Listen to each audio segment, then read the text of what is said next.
On-field testing has begun over in Indianapolis for the NFL Scouting Combine. Today, it is defensive linemen, linebackers, and kickers. Tomorrow, it'll be defensive backs and tight ends. Some news around the league. We did have a trade earlier this morning. The Jets sent Tennessee edge rusher Jermaine Johnson for defensive tackle Tavondre Sweat.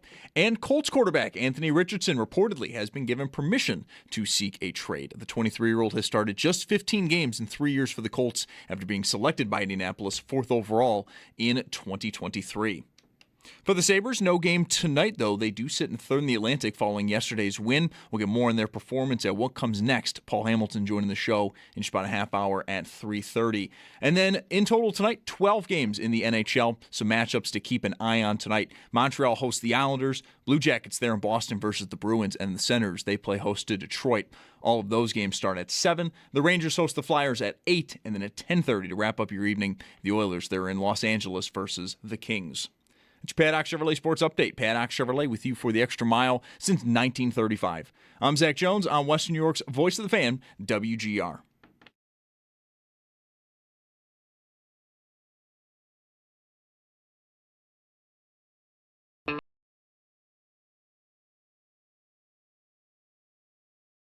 It's Mike Schopp and the Bulldog. I don't think that's a very good attitude. It's Mike Schopp. You don't think? You don't think? I don't think you should be butting in when I'm talking to my team. You're my assistant, okay? You're supposed to back me up and go get me juice boxes when I tell you. Now go get me a juice box. You know who you're talking to? It's the Bulldog. I'm talking to the juice box guy. You're crazy. I'm not crazy. I'm just thirsty. Why don't you go to hell? No, you go to hell. While you're there, why don't you grab me a juice box? I'm no juice box boy, I'll tell you that. Yes, you are. No, I'm not. Yes, you It's are. Mike I'm not. Schopp Yes, you and the are. Bulldog on WGR Sports Radio 550. Hi there. Thanks for listening. I got a text this morning about 10. Are you feeling better? And I said, better enough. And then Bulldog replied, good, because I can't talk. It's weird it's one thing when, there are degrees of this stuff, right? There are absolute no chance you can even get out of bed days. There are, I'm a little bit functional, but kind of really think I need a day to get better. And have you ever used I don't want to get everybody else sick usage, anything like that? Those mid borderline kind of, what are you going to do days? I was kind of like halfway between those two yesterday. I went to bed yesterday at like 4 o'clock in the afternoon, and I woke up and it was the second period of the Sabres. So I guess I needed it. Hopefully that helped a little. But the days when in this job, when like Bulldog was sounding in his texts to me, you feel okay, but your voice is not there. That is, you can feel a little bit guilty when that happens. I mean, a little. And then those are the days where maybe I'm not Cal Ripken Jr. when it comes to this job. I recognize that. I'll take my days off when I don't feel right because I think that that's probably good for me and that's allowed, and not everybody's lucky enough to have that. So I'm definitely not the Iron Man. But I have always thought, like, if you're going to stay home because you just think you can't do it, you can't go out that night. Like, you can't sort of be seen, wait a minute, right? I've been true to that through my life, through my career. Especially, though, when that's challenging is if you feel good, but you can't talk. So maybe we'll find out tomorrow if Bulldog, what his views on this are. Not that I don't really know, but he's not here today. I wasn't here yesterday. And like I said, I missed a third of the hockey game. I guess I didn't miss a lot. I turned it on when I woke up in the second period, not knowing if Thompson were there or Jack Hughes, and there they were. The Sabres probably don't win the game without Thompson. That's true often enough. Like Zach said, Paul will join me at 3:30, and we'll get into some Sabres stuff. I also have Theo Greminger lined up for 4 o'clock to talk about prospects and, free agency in the NFL. It's really fun right now. I mean, I'm not combine guy for arm length and hand size and all that. The metrics come out in a tweet, and it takes me like a minute to understand it. I promise you, I will never measure your arms. I will never measure my own. Maybe somebody in some scenario measures my arms for me, but I'm not an arm measurer, generally as a rule. So I'm not really like that into the combine, never have been for that stuff. I recognize that it can be meaningful. I mean, maybe it gets overstated sometimes. Chris Trapasso will join me as well today. I guess he was unavailable yesterday, so that's my gain, being able to talk to Chris. That'll be at 5. But what I do like about the combine is the news. And even if it's not news, at least, I mean, it's content, right? It's whether you're in the business like I am or just as a fan, it's stuff to talk about. When I did Theo's podcast this morning, it's a home and home we've got cooking today. And he asked me about the Raiders coach, Clint Kubiak, talking about wanting to have 2 running backs. He's got Ashton Genty, last year's 6th overall pick. And I don't know. I mean, Genty didn't have a big year. In fantasy, it was not a winning pick. But the line seemed to be the biggest problem for that. I'm not sure that he's any less good than we thought. So you've got him, and yet here's Kubiak coming in from Seattle. And Seattle had 2 running backs that they used almost equally last year, which in fantasy was kind of a headache. Walker and Charbonnet. Charbonnet gets hurt in the playoffs, and that opens the door wide open for Kenneth Walker, who was great. Won the Super Bowl MVP from there. Anyway, Kubiak, which you might have guessed because of how Seattle played it, said he wanted to have, I'm not exact quoting here, but that he wanted to have 2 running backs. And Theo asked me, what do you think that means for Genty as a fantasy asset, mostly. All these fantasy conversations are just really football conversations with maybe a little bit more of a slant toward numbers. So what does that mean for me when it comes to Ashton Genty? I don't know. Like, there's a range of outcomes here. They bring in an established veteran. I like James Conner for this, somebody who's late in his career, but the Raiders need credibility. He's that. And Theo went, oh, no. Well, that's bad. If the Raiders sign James Conner, that's bad for Genty. It's all to say, whether you get into that particular example or not, like that's something we can talk about. And really, there wasn't anything much to talk about until everybody arrived in Indianapolis. And now we have a lot. Now we have Anthony Richardson, who is one of my favorite subjects in the NFL, is Anthony Richardson. He really is a great topic individually because you've got a super high draft pick who's still very young and didn't get it done with the Colts, ends up being benched, takes himself out of that game. That was a lot to talk about as well, just by itself. Sort of the idea of doing that and what kind of signal that sends, anything along those lines. So you had that with Richardson. And as overall inefficient as he was in his games, he would give you these ridiculous highlights. I'm talking about as a passer. I mean, of course, he'd also run over or around you like anybody, as good as anybody. But he would sprinkle in these bombs that were just like absolutely perfect. And, he hasn't played very much. He didn't play very much even at Florida when he was drafted high. He really is kind of an enigma as a player. And while you can go back and forth on, say, who do we want to use for this? Maybe the Jets. A team that's really nowhere at quarterback. If that were us, we'd be talking about all these guys. Malik Willis and Kirk Cousins, I suppose, like anybody that we think might be available. But Richardson would be on that list. And, it might have to be certain ideal circumstances, the right coach, the right environment, whatever that means. I mean, that's always fluid. He'd be interesting to talk about if we had a team that doesn't have Josh Allen on it or half a dozen other guys where there's just no conversation there. I guess, parentheses, I guess you could have one about him as a backup or any number of other guys, but that's different.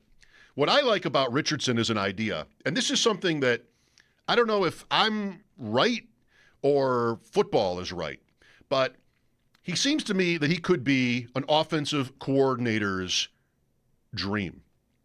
Because what are you getting if you're on defense with him on the field? And I'm not talking about like every play, like an every play starting quarterback like normal. Somebody, though, that can mix in to your offense. Why I say the point about whether I'm right or football is right, I mean, there are coaches who are more creative than others, and you have Andy Reid. And when the Chiefs were peak Chiefs, you'd have these kind of silly red zone plays, the ring around the rosy play and different things like that. He's just having fun. And he's got a quarterback he can make it work with. He also, a coach like that, I want to think, you don't have to be Andy Reid for this. When I think about Richardson and certain other players, couldn't I just get value out of this guy without having to, make him my starting quarterback, which of course a team like the Chiefs also would never do, without having what goes with that to worry about? And that's all the, what kind of leader is he stuff that we got in Indianapolis when he took himself out of a game. If he's a part-time gadget, if you will, player, who cares? Who even knows? No one would ever talk about anything like that if it weren't a quarterback, really, or a star at another position. So I want to think that football, for all that I don't know about it, that goes into game planning and scheming and, here we are at the combine trying to figure out which players are the best fits athletically, the depths of knowledge and analysis that are far beyond me when it goes to a lot of how teams come together. But I also think, bring me Anthony Richardson and I'll come up with some ideas. And every time he's on the field, you might be a little bit afraid. Speaking of the combine, this is funny to me for another reason too, but I'll have to get to that second. Darnell Washington, remember the name Darnell Washington? At the combine a couple of years ago, 2 or 3 years ago, he was a tight end from Georgia, and he was the biggest, most athletic guy anybody had ever seen. And okay, well, he's a tight end. What's going to happen? And his draft stock didn't end up going great. Like, he went in the middle of the draft somewhere to Pittsburgh. And now Pittsburgh has started to use him. Then he got hurt late in the season, I believe, but there were times when Darnell Washington would have the ball, or just like the threat of him. Pittsburgh would use 4 tight ends at a time, once in a while. And, he's just like a guy that can punish you. And even if he doesn't play 10 snaps, or if he only plays 10 snaps, I think there's value in that. There's a lot that goes into that, into the soup. Does he deserve, or can I afford a roster spot on a player that's going to play so sparingly? I want to think so. I want to think a guy that can kind of mess with your mind has uncapped value in this league. And, the player has to want to play that particular role. He's going to want to work. So if Anthony Richardson's options were limited to playing a role like this, which would include a little bit of quarterback, maybe a couple plays a week, something like that, then, what choice does he have? He's either going to play that role or he's going to not play. Now, if somebody wants to put him into a competition somewhere, I think that'd be pretty cool. I'd like to see it work out. He had so little chance to, find himself, so to speak, on the field, but it didn't go great, and teams don't give you forever to do that. You know the story. So he's somebody that I'd like to think somebody in the league would want to give a chance to. And, maybe that'll happen. I think what we got today, this is more news than just something to talk about, is that the Colts are out.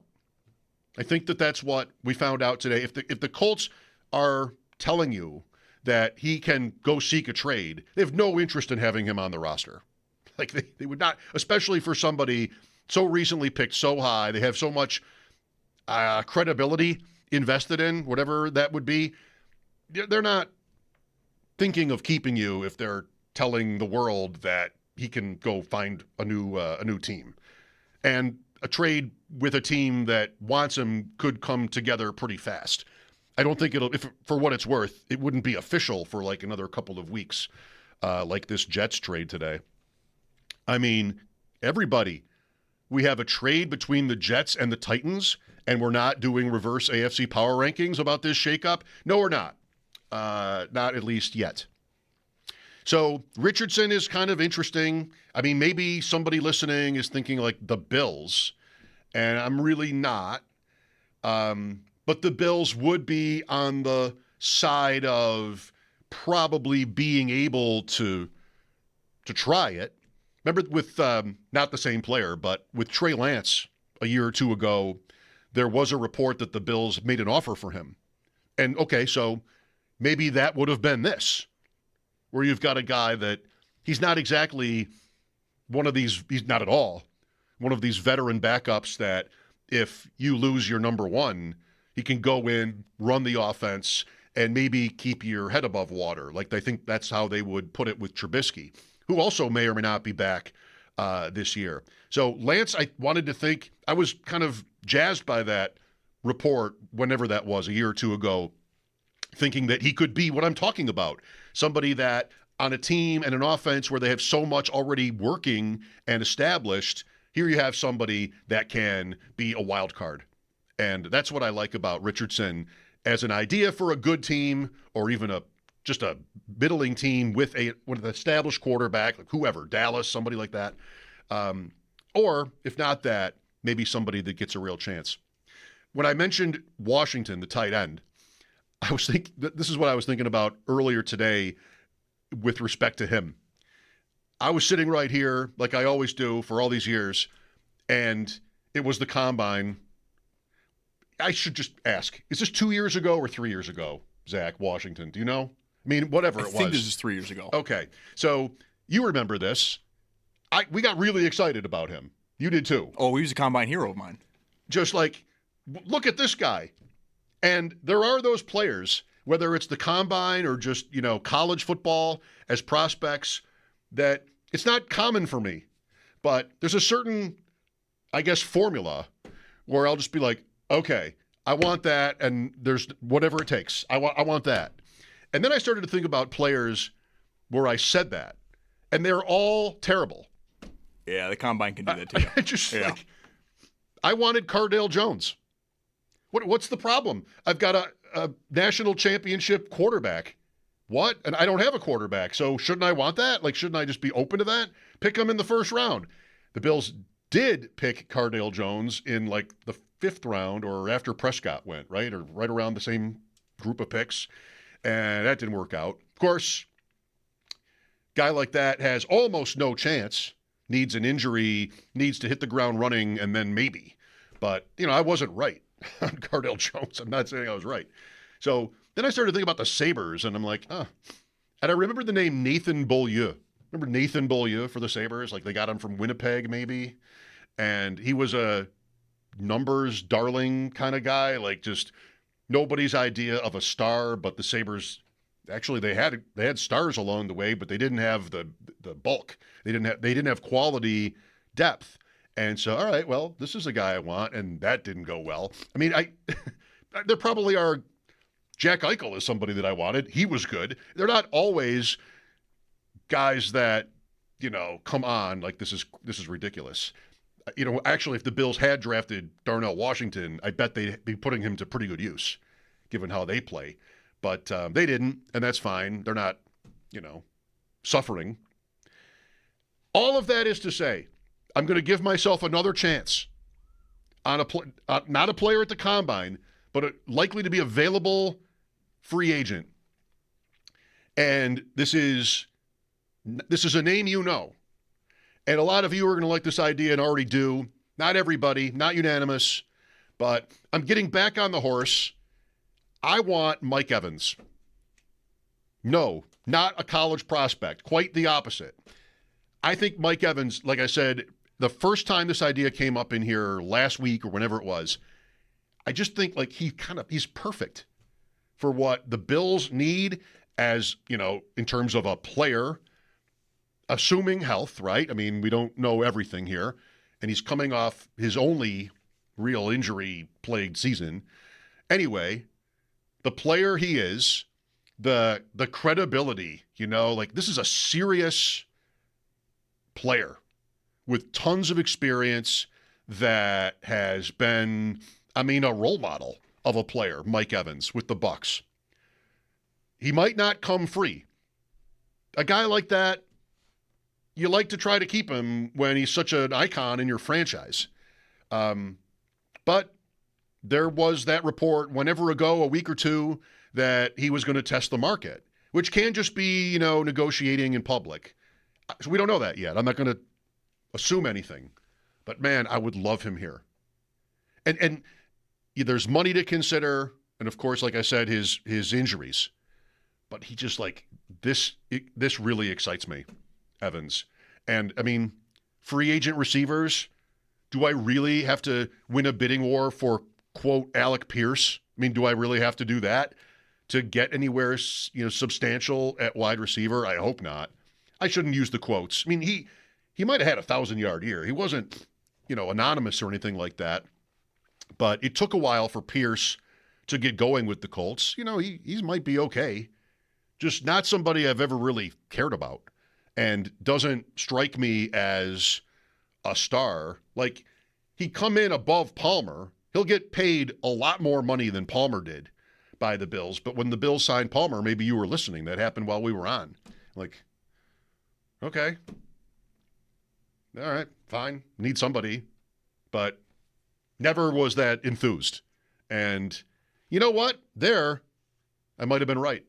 It wasn't a player that I wanted. It was a player that I didn't really want. And, what did we get? It's not over yet with Palmer, but not a lot in his first year. So, anyway, if you are with me on Team Mike Evans, you can let me know at Schopp Talk, email, even calls throughout the day, but we're a little bit tight with 3 guests coming up, starting with Paul Hamilton in just a few minutes. Or maybe you think it's a terrible idea. Would anybody think it's a terrible idea? You're going to tell me, if you don't like this idea, you're going to tell me it's because of his age or the hamstring injury or whatever else, like where he's at from our limited view from the outside. And that's stuff I know already. I've already considered that. So you don't have to tell me that it's a bad idea in your mind because he got hurt. I know he got hurt. I still want to do it. That would be so much fun. This is like, to some of you, what Owens was, only maybe still really good on a team with a serious chance of winning. Owens, the Bills at the time they signed Terrell Owens were like, you got to be kidding me. This is just so weird. And it was always weird. And they were not good. And he was all right, but it was always what we thought it was going to be, most of us, I think, which is just kind of like a distraction.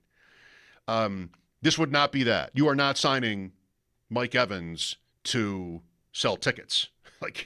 Although he might accomplish that for you, actually, but that's not why you do it. So anyway, you heard me.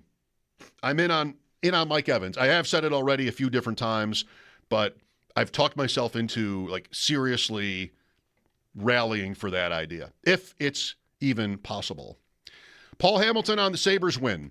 And the Florida trip now back, it's almost like they never left Florida. Just the Olympics came and went, and here we are again at Florida at Tampa Bay next 2 nights, starting tomorrow. So we'll get Paul's thoughts on last night and the latest with the Sabres. Theo Greminger from Fantasy Points, like I mentioned. Prospects, free agent, scuttlebutt, and more with Theo. I already know how he feels about a lot of things because he and I just talked for an hour, 3 hours ago. And Chris Trapasso on the combine. Guys are running around and pushing those big bags and doing different things. How about that for a breakdown? Chris knows all this stuff well, and we'll get his views on how things are going so far and a few other specific players. That'll be at 5 today. Paul next. Thanks for being along. Bulldog is unfortunately not well today. Hope to have him back tomorrow. This is Mike Schopp on WGR.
I mean, at this point, that answer almost has to always be yes.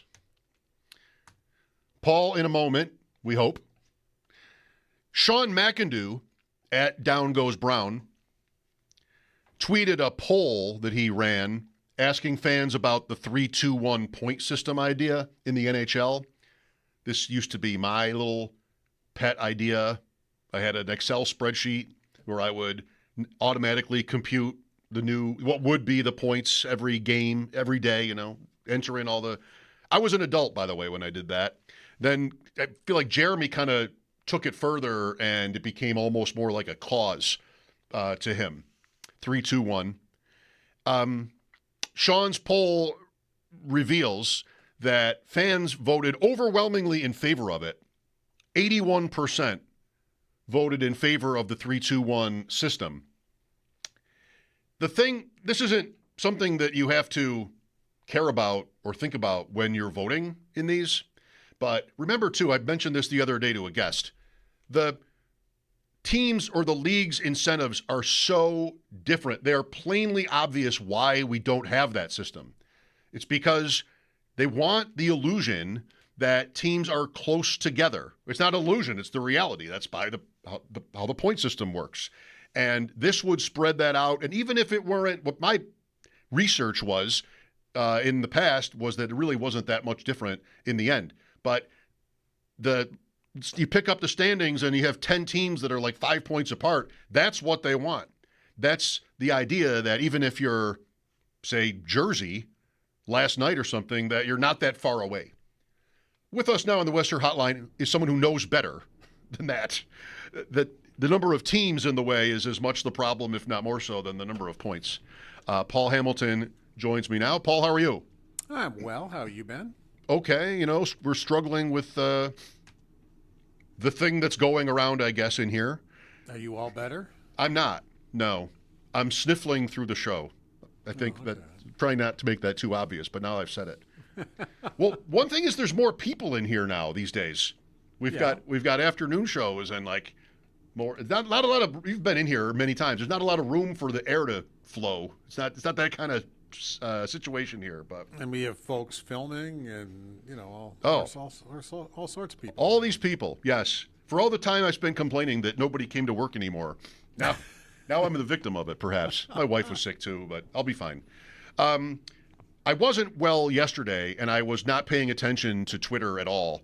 Like I said earlier, after sleeping in the afternoon, I woke up and the game was almost half over last night. What was the timeline on Thompson? Like, when did the Sabres know he would be there? When did you find out? Well, it seems like they got out of Washington. Some of them, I think, were on charters. I saw some guys getting off planes, like, at night even. Clayton Keller comes to mind. It was still dark out, and looked like he was coming off a charter, in the Utah area or wherever he was getting off at. So now there are a lot of flights from the D.C. area to where Tage Thompson is, the New York area. So I think he probably got out first flight in the morning, or I don't know if there was one late enough. Probably not, because that went pretty long. Although I don't know if the hockey team stayed for the whole thing. You can fly from D.C. to Newark like every hour, probably, at least. And he might have gone straight to the airport too. I mean, they introduced them, and I'm not sure. I didn't watch it. I'm not sure if they stayed. It looked like they were in like a stairwell. I did see that part of it, and they may have all left then. If they did, he might have had a chance to get to the airport and get to New York at night. So Ruff, I think once he got to Washington, or maybe even once he got to Miami, did exchange some texts with him. And he said all along, he goes, knowing Tage is going to want to play, and it seems like Tage Thompson did want to get there, and Jack Hughes was able to get there. They might have got there together. Who knows? They could have had a charter that flew the two of them there. I don't know. But they did get there in time. Hughes did not take the morning skate. Thompson did. Okay. That's what I was wondering. And so he was out there and did his interview after the morning skate. So, and you know what, Mike? He said he was a little rusty to start. I wouldn't disagree with that. Both teams were rusty to start. What you missed there was a couple of teams that were skating well but were turning the puck over, and two goaltenders kind of had to take over the game for a bit. Both Luukkonen and Jake Allen made some great saves. They were face-to-face with some people and made some great saves in there to keep that game 0-0. And then about maybe 7-8 minutes into the second period, it looked like the Sabres started being the better team. It seemed like they snapped out of it a little quicker than New Jersey did. And Thompson snapped out of it. He looked like Thompson.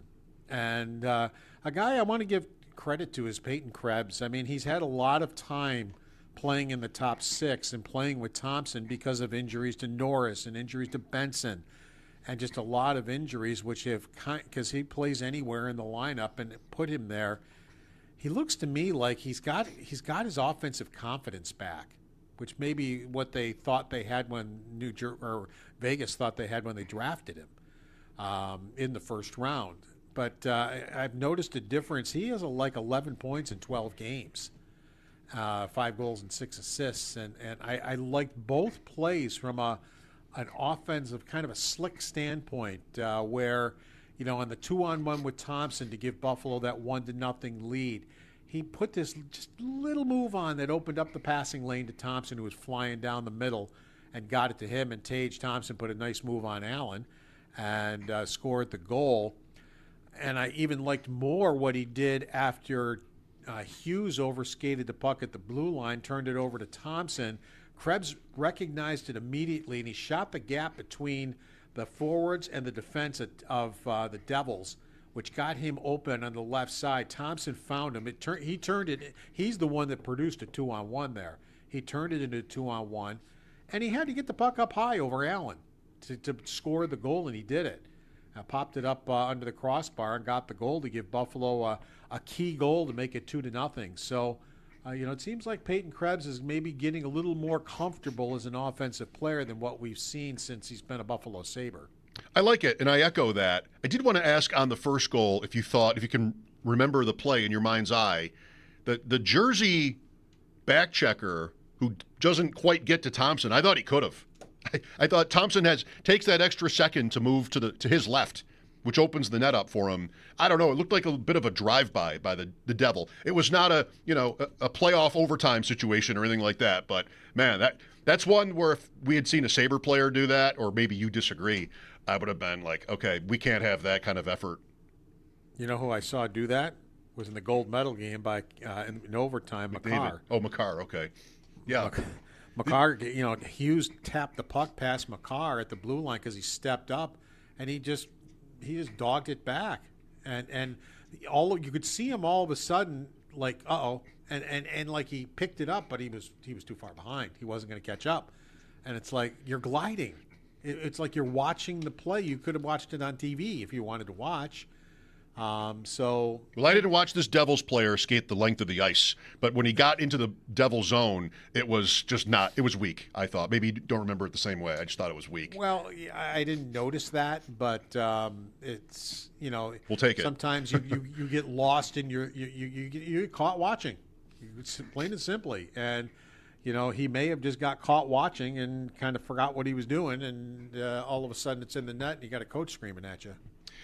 Krebs, who, by the way, leads the Sabres by a good margin in penalty minutes, I'm a fan. I'm with him. A lot of what you said already, and just I think he gives the Sabres a feistiness that they need. They could use. Any team could use. Yeah, you can't just have 4 lines of goal scorers. The Sabres tried that once. I remember when Tim Connolly was centering the fourth line with 2 other scorers, and it didn't work at all. Just to have so many, offensive type players. You do need complementary players, and that's what Krebs is. He can play on any line you want him to play and then fit in with whatever that line's doing. Now, if he's playing with Malenstein and Dunn, well, he's not going to have the offensive touch that he has when he's playing with Thompson and Tuck, because he's not going to have the same types of opportunities to do it. But he adjusts his game. He'll play more of what you're talking about, more of a hitting game, more of I'm going to be in your face game. If he's down there with Dunn and Malenstein, when he's up there with Tuck and Thompson, well, he's a little more nifty. because he has the ability to be nifty. So I love the fact that he can adapt to whatever it might be that he needs to do and whatever line he might be on. I like it. Yeah, that's a very valuable player to have, a Swiss Army knife type like Krebs, if that's not overdoing it. With Paul Hamilton on the West-Her hotline, well, it's the first game back, but the power play looked familiar last night. Is there and some? I keep reminding people, and it's weird because they've scored a power play goal in 6 out of 7 games. They had scored six games in a row. The problem is they have multiple power plays in this game, and they might go 1 for 4, and the other 3 are horrendous. But they score on one of them, but you remember the other 3 going, oh, geez, they couldn't get the puck in. They didn't even get. They're not competing. They're doing this. They're doing. It's really, really weird how And we all just keep saying it. As I said, they've scored a power play goal in 6 out of 7 games, but overall it looks like it's awful because of the other power plays that we're watching intertwined with those. And they're in the middle of the pack. They're, as far as the power play goes.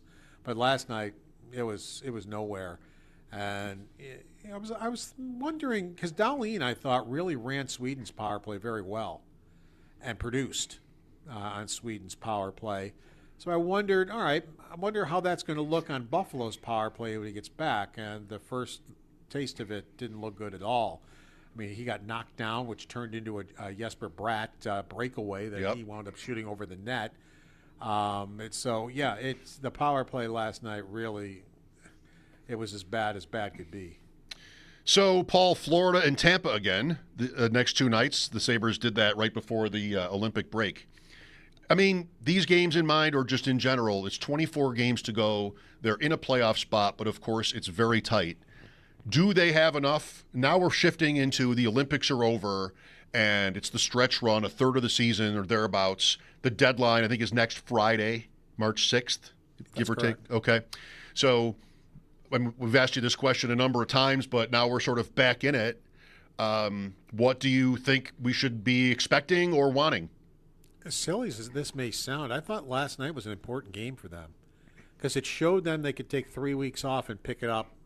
Well, they had lost 2 in a row, but basically pick it up right where they left off, and win a hockey game on the road, and against, I don't know if I want to call them a good team this year, but what has been a good team in the past. Sure. And, it's you look at the Sabres on the road recently. I mean, they've just been excellent on the road. And one of those wins came against Florida, and they had every opportunity to beat Tampa the next night, and they weren't able to do it. But they're 13-2-1 in their last 16 road games. And they have 35 points on the road this year. That's 8th in the NHL. That's a big difference in what we've been used to seeing from the Buffalo Sabres. And so, I think they showed, hey, look, we can go on the road still, win a hockey game, play a tight game. We're going to be talking about probably more 2-1 games as we go along here than what we just saw. I wouldn't call last night a playoff game because it was so sloppy, but it was still a 2-1 hockey game. Good goaltending by both teams. I would have made the 2 goaltenders the top 2 stars of that game. And, so we're going to see more of that. But I think it was important for them to show themselves, well, yeah, we can still win. We had 3 weeks off, but we took care of it the right way. We're okay. We got our first win on the road. Let's go get the next one. And a lot of people raised their eyebrows. Why was Luukkonen starting? And I think simply, remember when Luukkonen got hurt, they were going back and forth, he and Lyon. They were alternating games.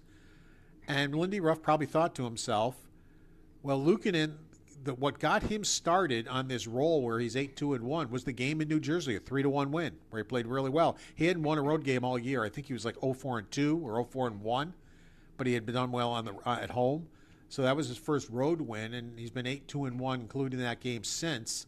So, all right, you start Luukkonen in New Jersey, and if we recall the Florida game in Florida before the break, Alex Lyon was in net for that one, and he won 5-3.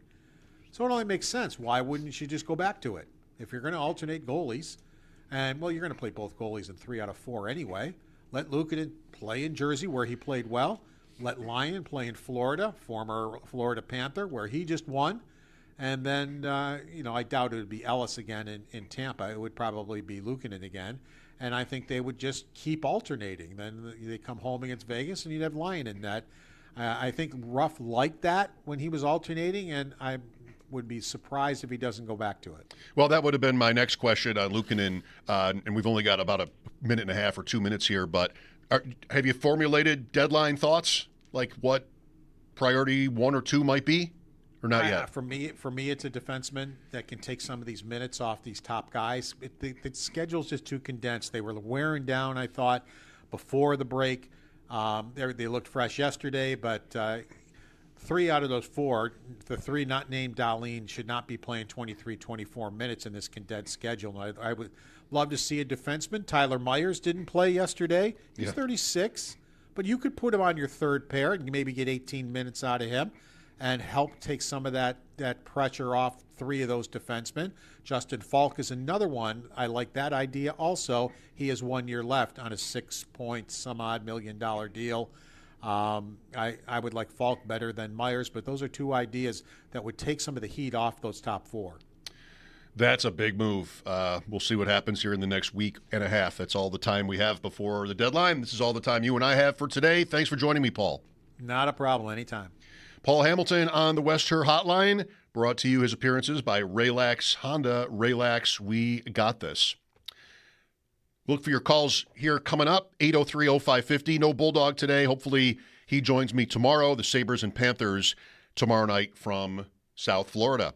This is Mike Schopp. We have Theo Greminger coming up to talk NFL and Combine at 4. This is WGR.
Welcome back. Theo Greminger and I will talk football coming up in about 10 minutes. The Sabres' next home game is Tuesday night against Vegas. They announced today some of their plans for that game. A pre-game ceremony honoring Tage Thompson, a TNT gold medal rally towel. Who doesn't love a rally towel? What happens to the rally towel after you get home? I have a couple random. I'm thinking of this one little stack of clean towels, like small towels that we have in our bathroom, and there's like this Penguins towel that I would have gotten going to a game with Andrew in Pittsburgh, and it has survived the test of time. This little, very thin, junky. Is that mean toward rally towels? They're kind of junky, little, and do you just throw them out normally? Maybe not this one. Celebratory concession specials. $7.20 beers. They know how to tweak me. I know he wears 72. That 20 cents? And I know also that you probably aren't even allowed to pay in cash anymore, so who's whipping change out? But $7.20 for number 72, Tage Thompson. How are things at the Combine, free agency, and more with Theo Greminger next? This is Mike Schopp on WGR.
On-field testing has begun over at the NFL Scouting Combine in Indianapolis. Today, we have defensive linemen, linebackers, and kickers going, while tomorrow it's going to be defensive backs and tight ends. We did, though, have some news across the NFL. There was a trade earlier this morning. The Jets sent Tennessee edge rusher Jermaine Johnson for defensive tackle Tavondre Sweat, and Colts quarterback Anthony Richardson has reportedly been given permission to seek a trade. The 23-year-old has started just 15 games in 3 years for the Colts after being selected by them 4th overall in 2023. To the Sabres, no game tonight, though they do now sit in third in the Atlantic following yesterday's win. For more on that win, Paul Hamilton does have a piece up at our website, WGR550.com. But tonight, 12 games in all and some notable matchups to keep an eye on. Montreal hosts the Islanders. The Blue Jackets are in Boston versus the Bruins, and the Senators, they play host to Detroit. All of those games do start at 7. Rangers host the Flyers at 8, and then at 10:30 to wrap up your night, the Oilers, they're in Los Angeles versus the Kings. That's Paddock Chevrolet Sports Update. Paddock Chevrolet with you for the extra mile since 1935. I'm Zach Jones on Western New York's Voice of the Fan, WGR.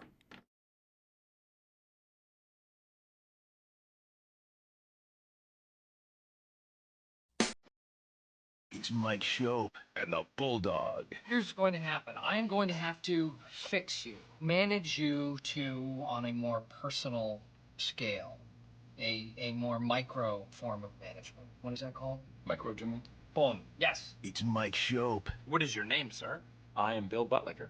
and the Bulldog. Really, that's your real name? How dare you? My family built this country, by the way. It's Mike Schopp The 3 words I would describe you as is aggressive, What? hostile, and definitely difficult. and the Bulldog Oh, I like the sound of your voice. on WGR Sports Radio 550.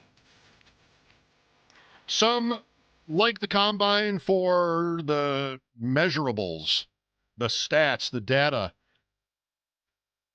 I don't really include myself in that category, although there are some interesting developments, 40 times maybe with the receivers. But today we're on arm length and hand size and more of that kind of stuff. And you'll have to tell me how that went. I do like the combine for the news, though, and even if it's just rumors, like, all right, well, everybody's there, except maybe Jacksonville for some reason. But, everybody's there, and we're going to trade, conversations, hopes and dreams. What will we find out here in the next few days? And then by next week, you have legal tampering and free agency and onward and upward. Here to help me figure some of this stuff out is my friend Theo Greminger. You can see his fine work at Fantasy Points, and Theo is really omnipresent in the fantasy space and super hard worker. And he knows a lot, so that makes him a great guest. Theo, I'd ask you how you are, but we just talked 3 hours ago. Yeah, I had an amazing guest on Fantasy Football Daily. It was actually Mike Schopp. Yes. So this is twice today, Mike. My lucky day, but we have a lot to talk about. I heard you talking about sort of the combine and the rumors, and we broke down some of them earlier today. It's a very exciting time for fantasy football and for NFL fans in general. One question you asked me, I wasn't quite fully prepared for, and that's my fault because you always send me like a great list of what you wanted to talk about. But when you asked me where I thought might be a great landing spot for running back Jeremiah Love, the consensus top running back in this draft, I said the Vikings. Here's my excuse for saying a team with the 18th pick when everybody thinks he's going to go much earlier than that, Theo, is that I had it in my head from, I don't know, mid-November that the Vikings were bad. And so they'd be picking early. And instead they went 9 and 8 maybe and are picking 18th. So if I'd realized that Minnesota were picking 18th, I wouldn't have said Minnesota. You mentioned a few teams way up there, including Tennessee. And I wondered about the Giants. They're not a team that I think we talked about or that you mentioned. Maybe you did. But would they be – how high can this guy go is really the question. I think as high as 3 overall. I think with a wide-open draft class, if teams are stuck with the pick and no one wants to pay them for it, I mean, like the Arizona Cardinals are picking 3rd right now, and I think most of the draft prognosticators are penciling them in to select guys like Francis Mauigoa, the lineman from Miami, maybe a Reuben Bain from Miami as well, offensive linemen, defensive linemen, and certainly on paper, a team like Arizona needs guys who can protect the quarterback and guys who can get to the quarterback. But I think in a wide open draft class like this one, where there's very few quarterbacks that are going to be selected at all, right now it's Fernando Mendoza an absolute lock to be in the first round and most likely the number 1 overall pick. After that, Ty Simpson could go in the first round or he could fall into the second round. I think that the combine matters a great deal to him. But the sort of the wide open nature of the draft class makes Jeremiah Love a player who's really in play anytime you get to those, pick number 3, pick number 4. Tennessee's a spot where I do a show, an NFL draft show with Brett Whitefield over at Fantasy Points, and we both have sort of mentioned Tennessee as a wild card for selecting Jeremiah Love at 4 overall. It's a team that really needs an offensive focal point and a player who can provide support to Cam Ward. So they draft Cam Ward at 1 overall last year, would have an opportunity to put him next to a dynamic running back like Jeremiah Love who can catch the ball out of the backfield and is a home run threat, sort of in the mold of a Jahmyr Gibbs type who can break off these 40-yard runs. Jeremiah Love had 3 touchdown runs that went over 90 yards during his time at Notre Dame. I mean, he's a real home run hitter. And we've seen it. We've seen Bijan Robinson go in the top 10. We've seen Ashton Genty go in the top 10. So running back sort of back in play. It's in vogue in the NFL. So I think Jeremiah Love is right there when we're talking about 4 is sort of the realistic spot. You bring up the Giants at 5, and there's certainly a lot of Cam Scattaboo people out there. I certainly benefited from having Cam Scattaboo for a short period of time on a couple of teams. I know you did as well. He was very productive, but he was also a 4th-round pick last year, got injured this year, sort of has a violent nature to his game. Does the new coaching staff value him the same way that maybe Brian Dable did? Not sure about that. So I think they're an interesting wild card. But then you start getting a little deeper into the top 10. Washington at 7 seems like a wild card pick. Most people projecting them to select a top-notch defensive player, but I think Love is in play there. I think that would be an absolute home run for fantasy football purposes. Mm-hmm. Putting that sort of home run threat next to a mobile quarterback like Jaden Daniels, and it's an offense that really needs young skill position talent. They sort of have, churned through a bunch of these older guys. Their top skill position player is probably Terry McLaurin right now. So I think they're interesting. The Saints at 8 are very, very interesting. Kellen Moore sort of has that a team on the rise. Again, you have mobility with Tyler Shuck, and the offensive line is getting better there. So I think he ultimately goes inside the top 8 overall. I would be very surprised if he falls into like the Minnesota range. Yeah. But I do think some teams like Minnesota might be in play to trade up for him. I think NFL teams are going to value him very, very highly. How did Minnesota go 9-8? I have no excuse. I do the Purple Insider podcast every week with Matthew Collar, and they won their last 5 games and ended up they're drafting after Detroit, the Vikings this year. So I missed that, I guess, even when I was talking to Matthew. So you think 8 is about the floor for Love? How do you think? It seems about. I'd say 8 is about the floor. I could be wrong on this one, and I don't see this as a scenario. I mean, people talked about Bijan falling. He never did. People talked about Ashton Genty falling to like Chicago last year. Never did. Teams are pulling the trigger on these elite running back prospects, and Love is certainly there. And when you look at people like Brett Whitefield at Fantasy Points, people like Dane Brugler, they're all pushing him up into like the elite range of their big boards as well. Not just the mock drafters, the people who are just ranking the players 1 through 100. Love is very, very high on a lot of those respected people's big board lists. So I think the steam is absolutely there for him to go very, very highly. What's ironic to me about this, Theo, is that the Raiders' gambit on Genty, I mean, it's 1 year. Even the Falcons with Robinson, who's been really good, they're not in the playoffs. Like, the argument against the high running back pick has been simply positional value. And are we at a point where we're salivating over these certain prospects, and just not going to look at the fact that those teams haven't been good teams, even when their running backs have hit to varying degrees. So I don't know, like that's what's weird to me about this idea. These are always bad teams picking at the top. And I think I'd probably recommend, you'll know the player better than I do. I'm hearing everybody say that he's excellent, but all these teams need more help than a great running back, I would say. Yet somebody's going to do it. And that's what's interesting is that teams haven't gone the other way, apparently, in this discussion. I think a counter argument could be made that the success of a Jahmyr Gibbs was had a huge impact on the Detroit Lions rising up and eventually winning a lot of games during the Ben Johnson era there. I don't know.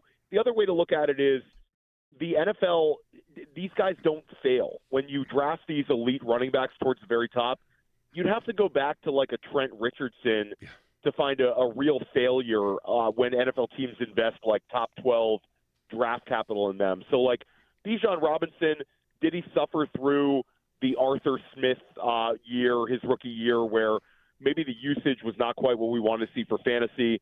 I mean, but now Bijan Robinson is looking like maybe the most talented offensive player in football. Gibbs was a hit. Ashton Genty, I think, is still a hit, just in a bad situation with that offensive line and quarterback play last year in Vegas. So I think there's kind of two sides to that argument. Sure. And again, it's the right draft for it, Mike. So this year, quarterback drives, the needle when it comes to NFL teams sort of maneuvering around drafts, and there's just not that there this year. How many running backs? Could there be another running back in round one? The wild card name that I'll say no. I would bet a lot of money on no. But I think what becomes interesting is who gets drafted as the second running back off the board. And I think if there's a couple of players that I think could get that top 40, top 50 draft capital that we're looking for fantasy football purposes.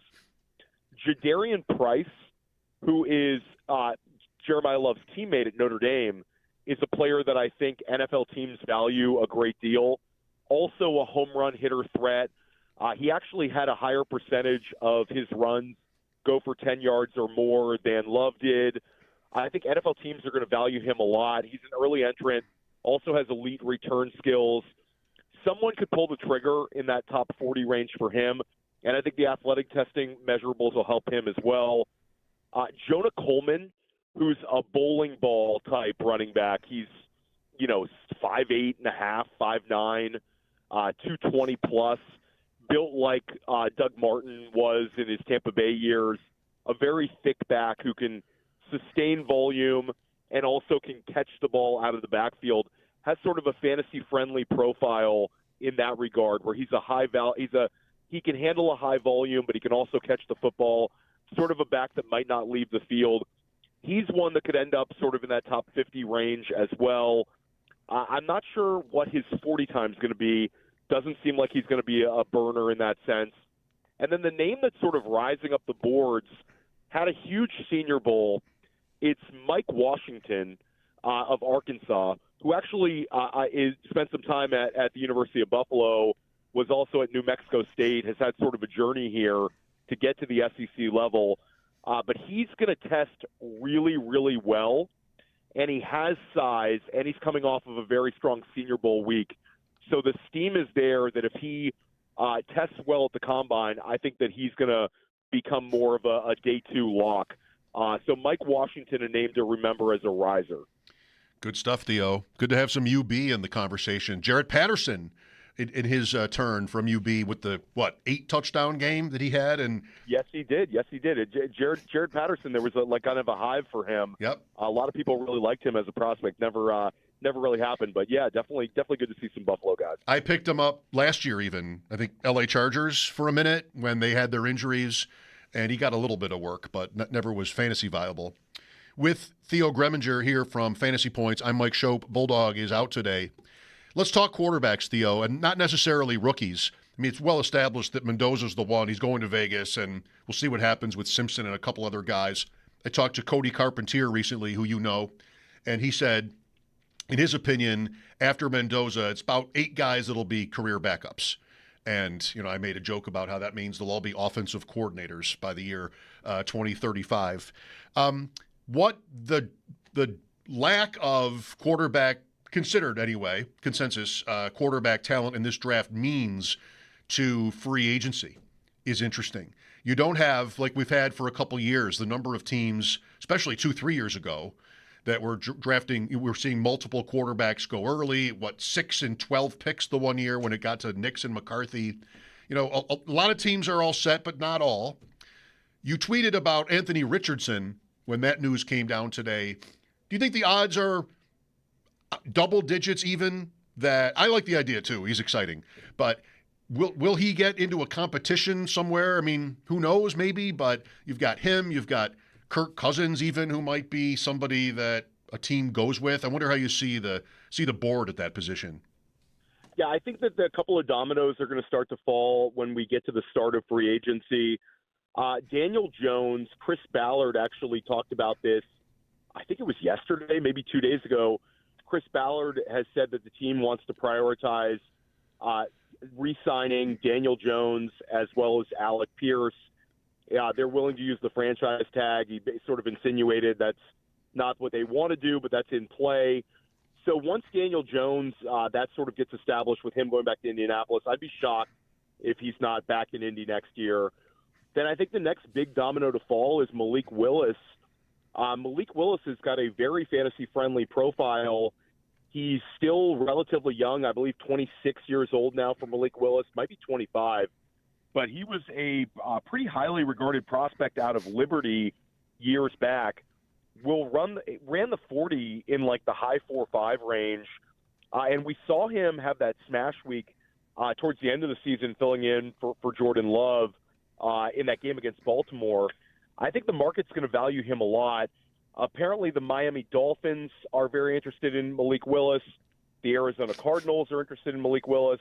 And then the latest rumor is the Cleveland Browns have some interest in Malik Willis. And I think there's probably a number of teams that are a little cagier that are probably behind the scenes that are interested in him. So he offers you a little bit more than like the Kirk Cousin, Marcus Mariota types that are the ultimate bridge quarterbacks who would sort of keep the candle burning until a young player was able to take over. It's just a kind of a weird market for quarterbacks this year because there's a lot of quarterback-needy teams and just so few players. So I think Malik Willis is really the most interesting one. And from a fantasy football perspective, he has the profile where if Malik Willis is a starter next year, I would be very surprised if he's not towards the leaders in quarterback rushing yardage. And I think he's a little bit underrated as a passer. Again, a lot of these guys where we don't have a sample size on them as the starting quarterback, NFL defensive coordinators are really, really good at their job for the most part, and they can exploit weaknesses. But from a fantasy football perspective, Malik Willis will run for a number of yards, give you that fantasy football floor with his rushing production. So he's a very interesting one. I know a lot of dynasty managers are trying to accumulate Malik Willis shares sort of before he has a clarity with his landing spot, but I think he's very interesting. You bring up Kirk Cousins. I think he's interesting. There's just so many spots out there that there's going to be some surprising quarterbacks that are in the mix to start. Jacoby Brissett is still under contract. Mac Jones is under contract. You've got to think that those two quarterbacks are going to be at least teams are going to be calling on them as potential trade targets. The 49ers sort of have a nice card to play with Mac Jones. They could probably get a second-round pick for him. I think he would be very interesting. It's just sort of a weird offseason for quarterback, which makes a guy like Anthony Richardson in play. Despite him having a lot of flaws, he's still only 23 years old. He was the 4th overall pick in a recent draft. He's only had like 15 NFL starts, and a lot of them not so good, but fantasy production-wise, the guy has 10 rushing touchdowns and 15 starts. He's averaged over 40 rushing yards per game, which is a really, really strong number. So he becomes an interesting one. And even in like a catastrophic year for him, where he was benched and all that kind of stuff in 2024, he still was the quarterback 18 in points per game. So he wasn't like bottom of the barrel. If the situation improves, potentially he could be a guy that, again, lifts tides with his rushing production. So never say never for Anthony Richardson. I want to say one thing about Willis before another question here in the few minutes left we have together, Theo, and that's I am the type to be like rushing to, no pun intended, to the Malik Willis prototype. Justin Fields, Trey Lance, Richardson. I'm rattled. And Willis is a different case because he's been in the league here, sort of maybe the way you'd prefer it as the player, other than the big money you get from being drafted so high like those other guys. But this gives you a chance to sort of learn, at least in theory. And Willis maybe has done that, but I'm kind of I need some oxygen from the hits I've taken with rushing quarterbacks to varying degrees. I mean, Lance just never played at all. They've been losing bets in fantasy. Before we're done, the wide receiver class, it's a big topic in Buffalo always. You've got pretty much 3 names up top and then a couple more that might be mid to late first round. Do you have a favorite guy? So, I mean, I'm a big fan of this wide receiver class in general. I think for Buffalo Bills fans specifically, I think that the big 3 are going to be gone by the time you pick. Jordan Tyson, Carnell Tate, Mekhi Lemon. Lemon potentially could fall into a range where Buffalo could maybe trade up, but I think that the way that he's trending, I would bet on like top 15, top 16 draft capital. I think the names Bills fans really want to pay attention to, Denzel Boston out of University of Washington, who's 6'4", 200 pounds plus, prototypical alpha on the outside. He's an interesting prospect for you guys. Still probably gone by the time you pick. The player that I love, though, is Casey Concepcion out of Texas A&M. I think he's absolutely electric. He's a player that I'm very high on for dynasty purposes, as well as an NFL prospect. We've been projecting him to be a first-round pick for a while. I think that the market's starting to turn there. You're seeing him projected in that range where Buffalo is picking. I think if he were to become a Buffalo Bill, Bills fans should be super excited about that. And then the player that could rise up, sort of in different player, but it reminds me in terms of where he's at now versus where he could be at on draft day, sort of to Ricky Pearsall. A couple years back, Ricky Pearsall ends up being selected at the end of the first round by the San Francisco 49ers. And for months, it was like Ricky Pearsall is going to be a second-round pick. Ricky Pearsall maybe goes in the third round. Just kept sort of trending up. Is Omar Cooper from Indiana. Yep. Elijah Surratt from Indiana was sort of the more hyped prospect all year. And Surratt's really good. But I think Omar Cooper is rising up, and he's got really strong yak ability. He's a very good route runner. And I think he could end up sneaking into the back end of the first round. Wide receiver out of Indiana. He's got an awesome highlight reel. Probably had the catch of the year in college football this year against Penn State. And I think he could sneak into that range where Buffalo is picking as well. But it's a deep wide receiver class, and I think the NFL is going to value this wide receiver class. So number of players in play for the first round, but I think those last 3 names are names that Bills fans should keep an eye on. Yeah, 6-ish maybe. We'll see when we get closer to the draft what the betting odds look like for number of receivers to go in round 1. We'll certainly be watching that here. Theo, Fantasy Points podcast, you do a lot. What are a couple of things we can look for that are maybe up? Including, of course, you and me. I mean, that's obvious. Yeah, Fantasy Football Daily is the one that I'm recording very frequently. Mike was my most recent guest on that one. You can find Fantasy Football Daily anywhere you get your podcasts. Also, Fantasy Points YouTube. I'm dropping a ton of YouTube content over there for people who I'm guessing people listening to this enjoy listening to stuff, Mike. But if you want to take a break from listening and watch, Fantasy Points YouTube. Dynasty Life is my Dynasty podcast. And then School of Scott with Scott Barrett. I'm co-hosting that one. I'm sort of everywhere. You can find my top 15 free agents for fantasy football. That's up for free over at fantasypoints.com. And also I have a top 50 overall rankings, which I'm updating, sort of a very early PPR ranking. I'm going to be updating that after the Combine, so you can check that out also over at fantasypoints.com. All really smart people you mentioned that you work with there. I'm a big Barrett fan, to name one. Thank you, Theo. Let's you and I take some time apart for the rest of the day, maybe even the weekend, and then eventually change that. You got it, Mike. Thanks for having me on. I'll talk to you soon. You're welcome. Theo Greminger at TheoG Fantasy. Works two ways. Getting in the mood for some dynasty drafts after talking to Theo. Got to have the NFL draft first. Not every league does that. Some are good. Well, we just did one ourselves, February 5th, where we're drafting rookies sight unseen pretty much, not knowing landing spots. But that's a little bit unconventional. 803-0550 for your calls. Sabres stuff, the Combine, have you got a favorite of these receivers yet? Still a long way to go. Chris Trapasso on that subject will join me at 5. Bulldog is out today. Hope to have him back tomorrow. This is Mike Schopp on WGR.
On-field testing is underway at the NFL Scouting Combine in Indianapolis. Today it is defensive linemen, linebackers, and kickers, while tomorrow is going to be defensive backs and tight ends. We did, though, get the day rolling early with a trade as the Jets send Tennessee edge rusher Jermaine Johnson for defensive tackle Tavondre Sweat. And we've also got some trade rumors as Colts quarterback Anthony Richardson reportedly has been given permission to seek a trade. The 23-year-old has started just 15 games in 3 years for the Colts after being selected 4th overall in 2023. For the Sabres, no game tonight, though they do sit in 3rd in the Atlantic following yesterday's win. For more on that, Paul Hamilton has a piece up at our website, WGR550.com. And we do have 12 games in all tonight in the NHL. Some notable matchups, though, to keep an eye on include Montreal hosting the Islanders, the Senators, they play host to Detroit, and the Penguins, they host the New Jersey Devils. All three of those games are at 7. Minnesota is in Colorado versus the Avalanche at 9, and then at 10:30 to wrap up your night, the Kings, they host the Edmonton Oilers. That's Paddock Chevrolet Sports Headlines. Paddock Chevrolet with you for the extra mile since 1935. I'm Zach Jones on Western New York's Voice of the Fan, WGR.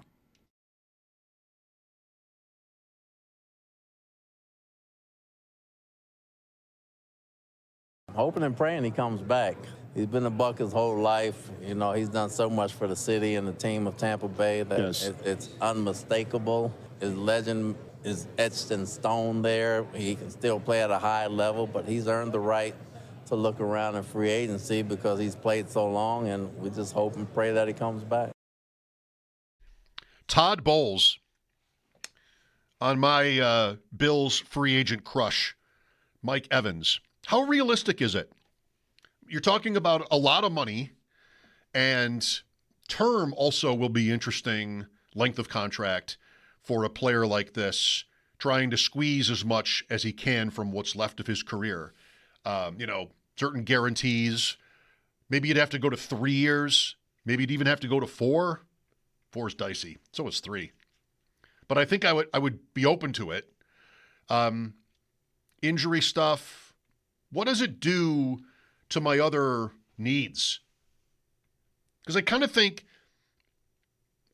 I asked Sal this the other day, and, he basically was, I think, if I remember correctly, you can almost make anything work. But at the risk of sounding like I want it both ways here, I don't want to end up, I don't like about how this has played out, as much winning as they've done, feeling like, the back's against the wall a little bit with the cap.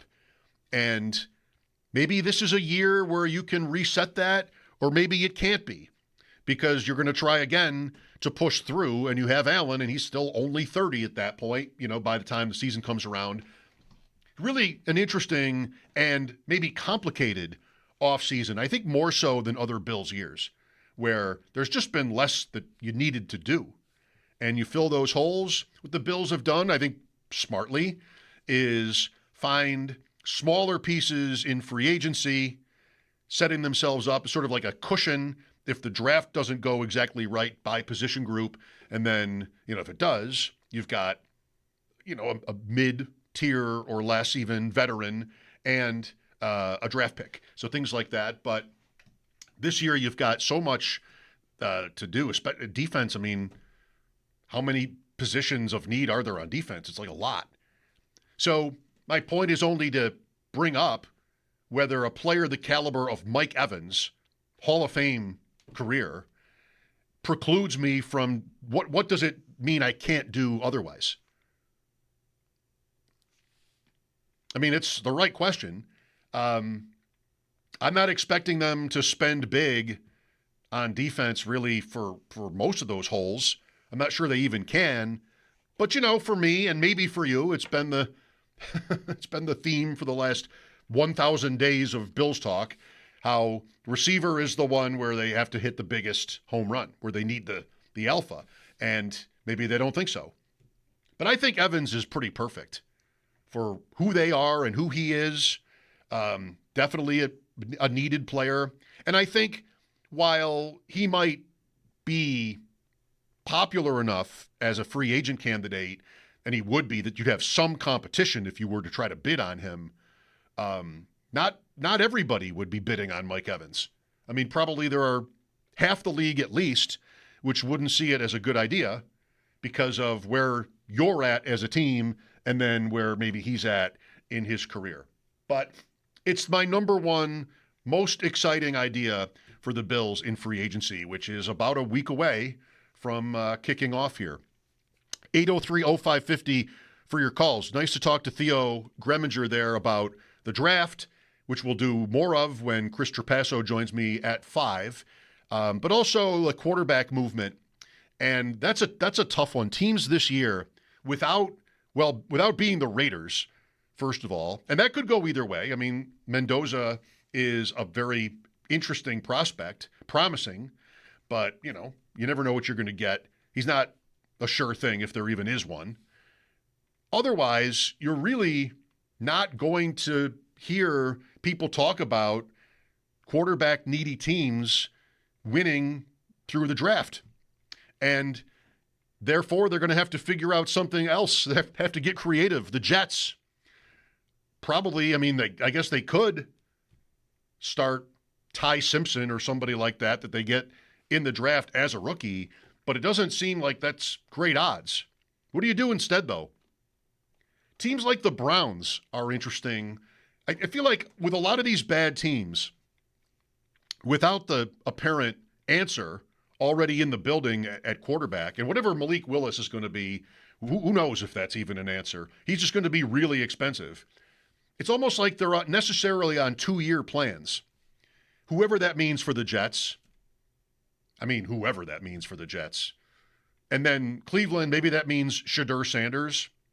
Are teams like that, I know what I would say to this. Are teams like that going to be in the market for Kirk Cousins? That's a terrible plan.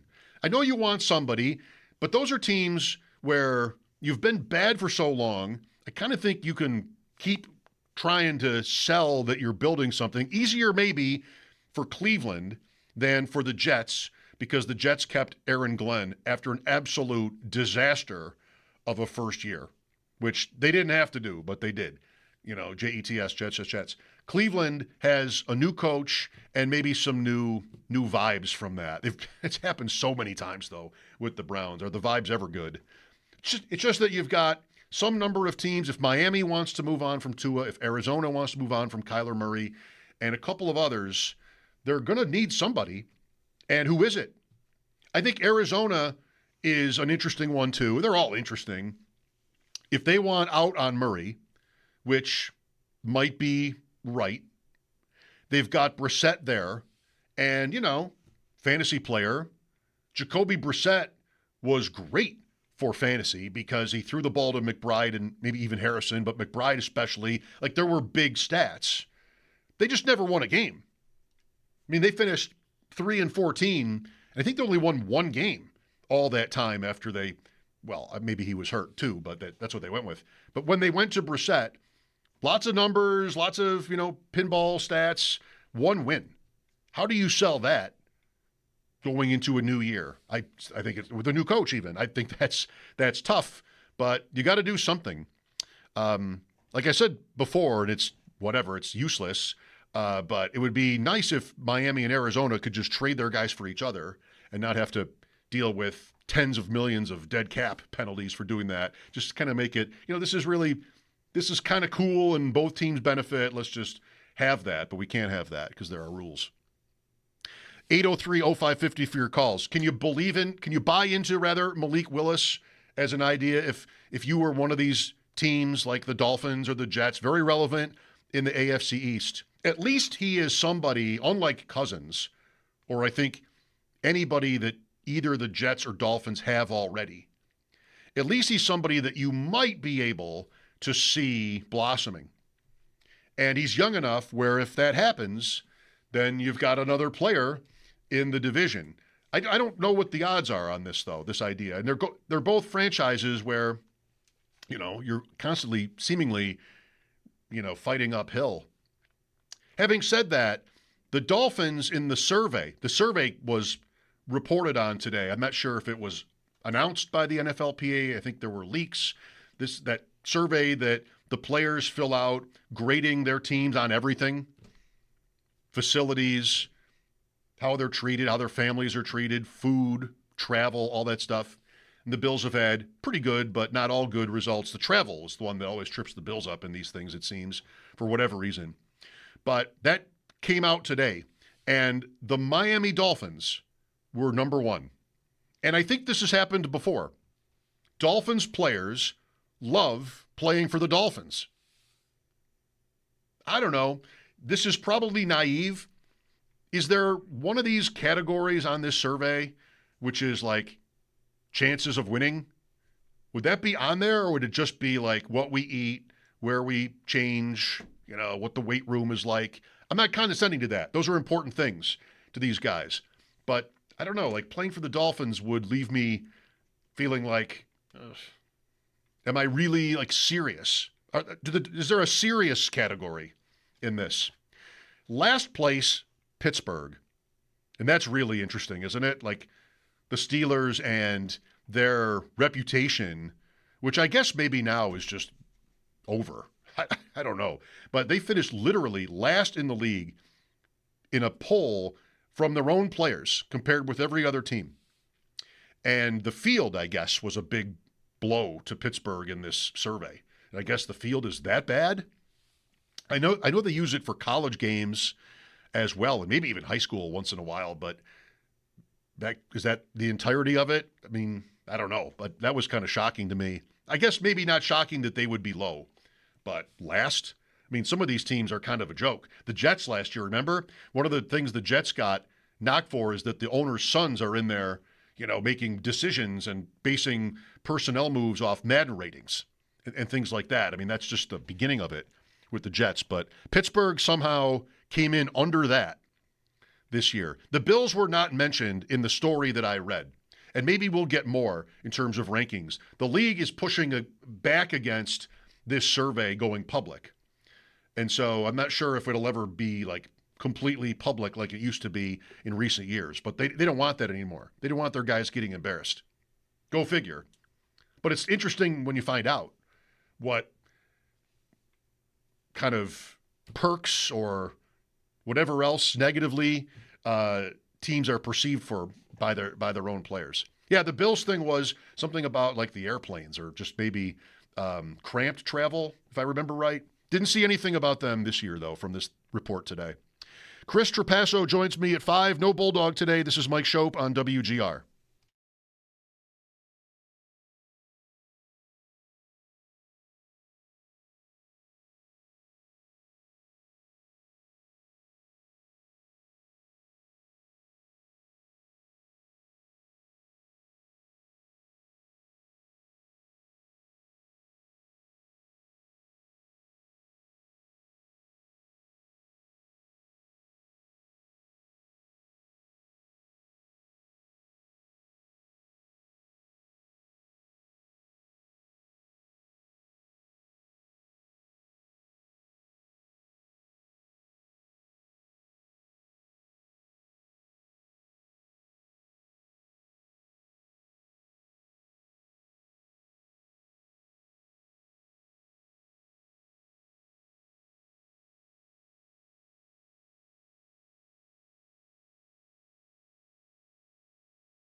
in 15 minutes talking prospects. Perfect time of the year to do it. NFL Combine underway. Tight ends tomorrow. Receivers, running backs, quarterbacks on Saturday. Yes, there are other positions in football. They're also working out between now and the end of the Combine. I know. It's true. Admittedly, my head is more in, well, it's actually really stuffed, first of all, and I'm, battling through. There is an element of adrenaline in this job where sometimes I'll kind of wimp out and, you know what, I really could do well to take a day off from whatever illness. But it's true that, like, when you get in here and get going, it just kind of leaves your mind, which is great, actually. It's not quite severance, but it's, kind of, you just go, like in any job, I suppose. I like that about this, though. The adrenaline kicks in, and then here we go. And the pressure, too, with no Bulldog. Like, I got to make sure my headphones work, which is not a given anymore. And, like, I got some tissues. These are not tissues. This is our tissues. This is that awful brown sandpaper paper towel on that huge roll. I guess I could bring in my own, right? That's what I should do. That's what an adult would do. But that's not me for you. Where was I? Yes. Where is my head? It's at the Combine, of course. It's also on the Traitors finale tonight. Traitors on Peacock, final episode of the season 4. I'm happy to talk Traitors with anybody. Not on the air, probably. We shouldn't do that. But I have completely gone all in on the Traitors to the point that with there being the Traitors UK, the Traitors Australia, and the Traitors New Zealand, if that's even the whole list, available on Peacock, I'm not even sure I could tell you who's on which one. I know the hosts from each other. Alan Cumming is the Traitors. The hosts are all different, but mostly the show is the same. The format is the same. The challenges are mostly the same. But the contestants now have me kind of like, I know a couple of the contestants tonight, but like I wouldn't bet on myself to name them all for the final table or whatever they call it. I just finished, a sick day helps, Australia Traitors, right? I know. I'm making fun of myself right now if I need to say so. Traitors Australia. I finished up season 1 and I liked it. Of course I'm going to like it. I mean, if I don't like it, I'm not going to see it through. But what I liked about it is there were no reality stars as contestants. It was all just like regular people. And nobody was famous. But now you start season 2 over there. And I don't know who anybody is because they're all like Australian famous. But you've got a guy who's famous for some dancing show. You've got people that are famous for other things, influencers and all of this. And I think that's where these shows go wrong. Not that I'm sure I'm wrong in saying that. They must do okay. But they're loading up reality shows with people from other reality shows. And they're all kind of like actors, which I don't need. I'd rather have just like regular people in there. I'm a Traitors purist. Season 1, Australia season 1, I don't know. At least with Australia and the UK ones, I don't know who anybody is, whether they're famous in their respective countries or not. It's a little bit easier to take. But these guys that are famous for Survivor, and I don't even want to say his name because he's so offensive to me, but like Michael Rappaport, actors and reality stars that are on the Traitors, like I don't know, I wish they wouldn't. I think you're selling yourself short, Traitors. Let the show fly high on its own merits. You should be able to find enough people who are interesting that would be good enough. But, it doesn't work like that sometimes. So I think they come out at 9 new episodes of The Traitors. People don't know what this is, probably. It's not like everybody is up to speed on a show that airs on Peacock. But, who are the killers? Who are the traitors? Who are the faithful? And, we go along trying to figure that out.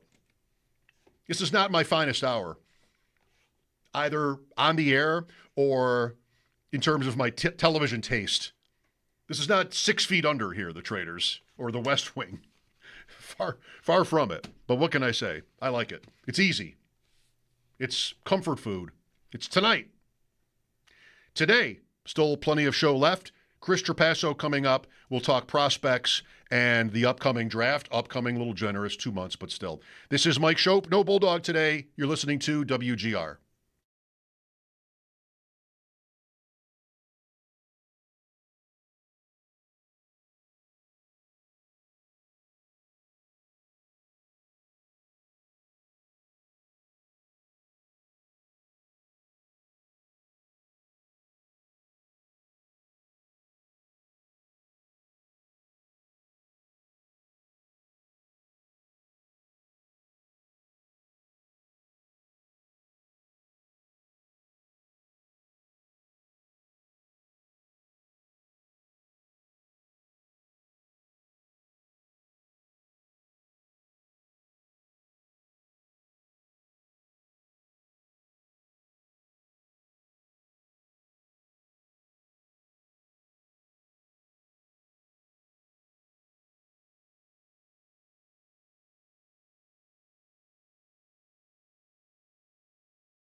On-field testing has begun over in Indianapolis for the NFL Scouting Combine. Today, it is defensive linemen, linebackers, and kickers, while tomorrow will be defensive backs and tight ends. But we did get some news earlier this morning as the Jets are sending Tennessee edge rusher Jermaine Johnson for defensive tackle Tavondre Sweat. And then Colts quarterback Anthony Richardson reportedly has been given permission to seek a trade. The 23-year-old has started just 15 games in 3 years for the Colts after being selected fourth overall back in 2023.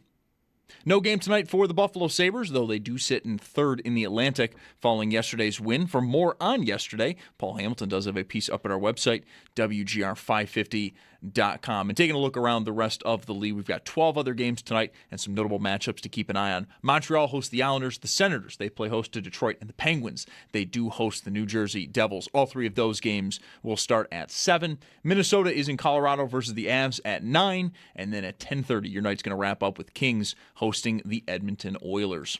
It's Paddock Chevrolet Sports Update. Paddock Chevrolet with you for the extra mile since 1935. I'm Zach Jones. I'm Western New York's voice of the fan, WGR.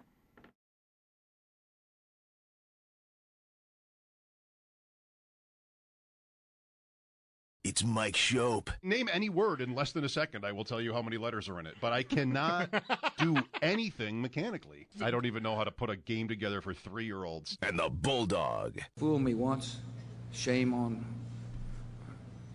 you. If fool me, we can't get fooled again. On WGR Sports Radio 550. I'm going to have to get back to this article. I've only just seen the headline, but something about an AI Colin Cowherd show. Is that maybe what's coming for this show when we're both sick? Because, that could have been today. I said at 3 how Bulldog texted me this morning, "Are you feeling better?" And I'm like, "Better enough." He's like, "Good, because I can't talk." So maybe we have AI and Bulldog's doing his thing, talking about French vanilla ice cream and motorcycles and all the stuff he's into, guitars. Motorcycles, that's a long time ago. That was a little bit lazy.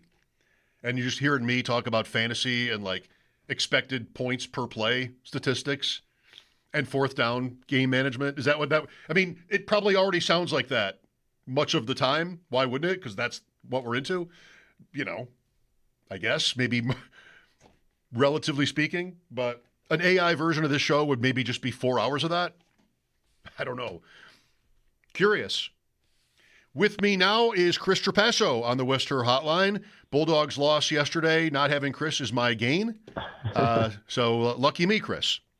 Yeah, I don't know what was going on. The connection when I was in the Indiana Convention Center just did not want to work, but I'm back in Western New York now. So, yeah, I guess it's good to talk to the real versions of you guys, not the AI versions, which I hope are never coming. Well, you never know. That might be better. True. But so were you able to get what you needed out of the combine? Sal was there for the same length of time, I guess, right? Just for long enough to get into it. Yeah, it's weird. It's kind of like I learned early on in my career. It's kind of the same deal as the Senior Bowl. The first time that I went to the Senior Bowl, I stayed for the game and no one was there. And the first time I went to the combine, I stayed through the weekend and it was like a ghost town after being bumping during the week in terms of media and agents and rumors flying and talking obviously to a lot of the prospects. So it's actually pretty good if you're a media member to be there from early in the week until Wednesday or Thursday. And then, like everyone else, sit on your couch and watch all the workouts over the weekend. What, if I may ask, were a couple of highlights for you while you were there?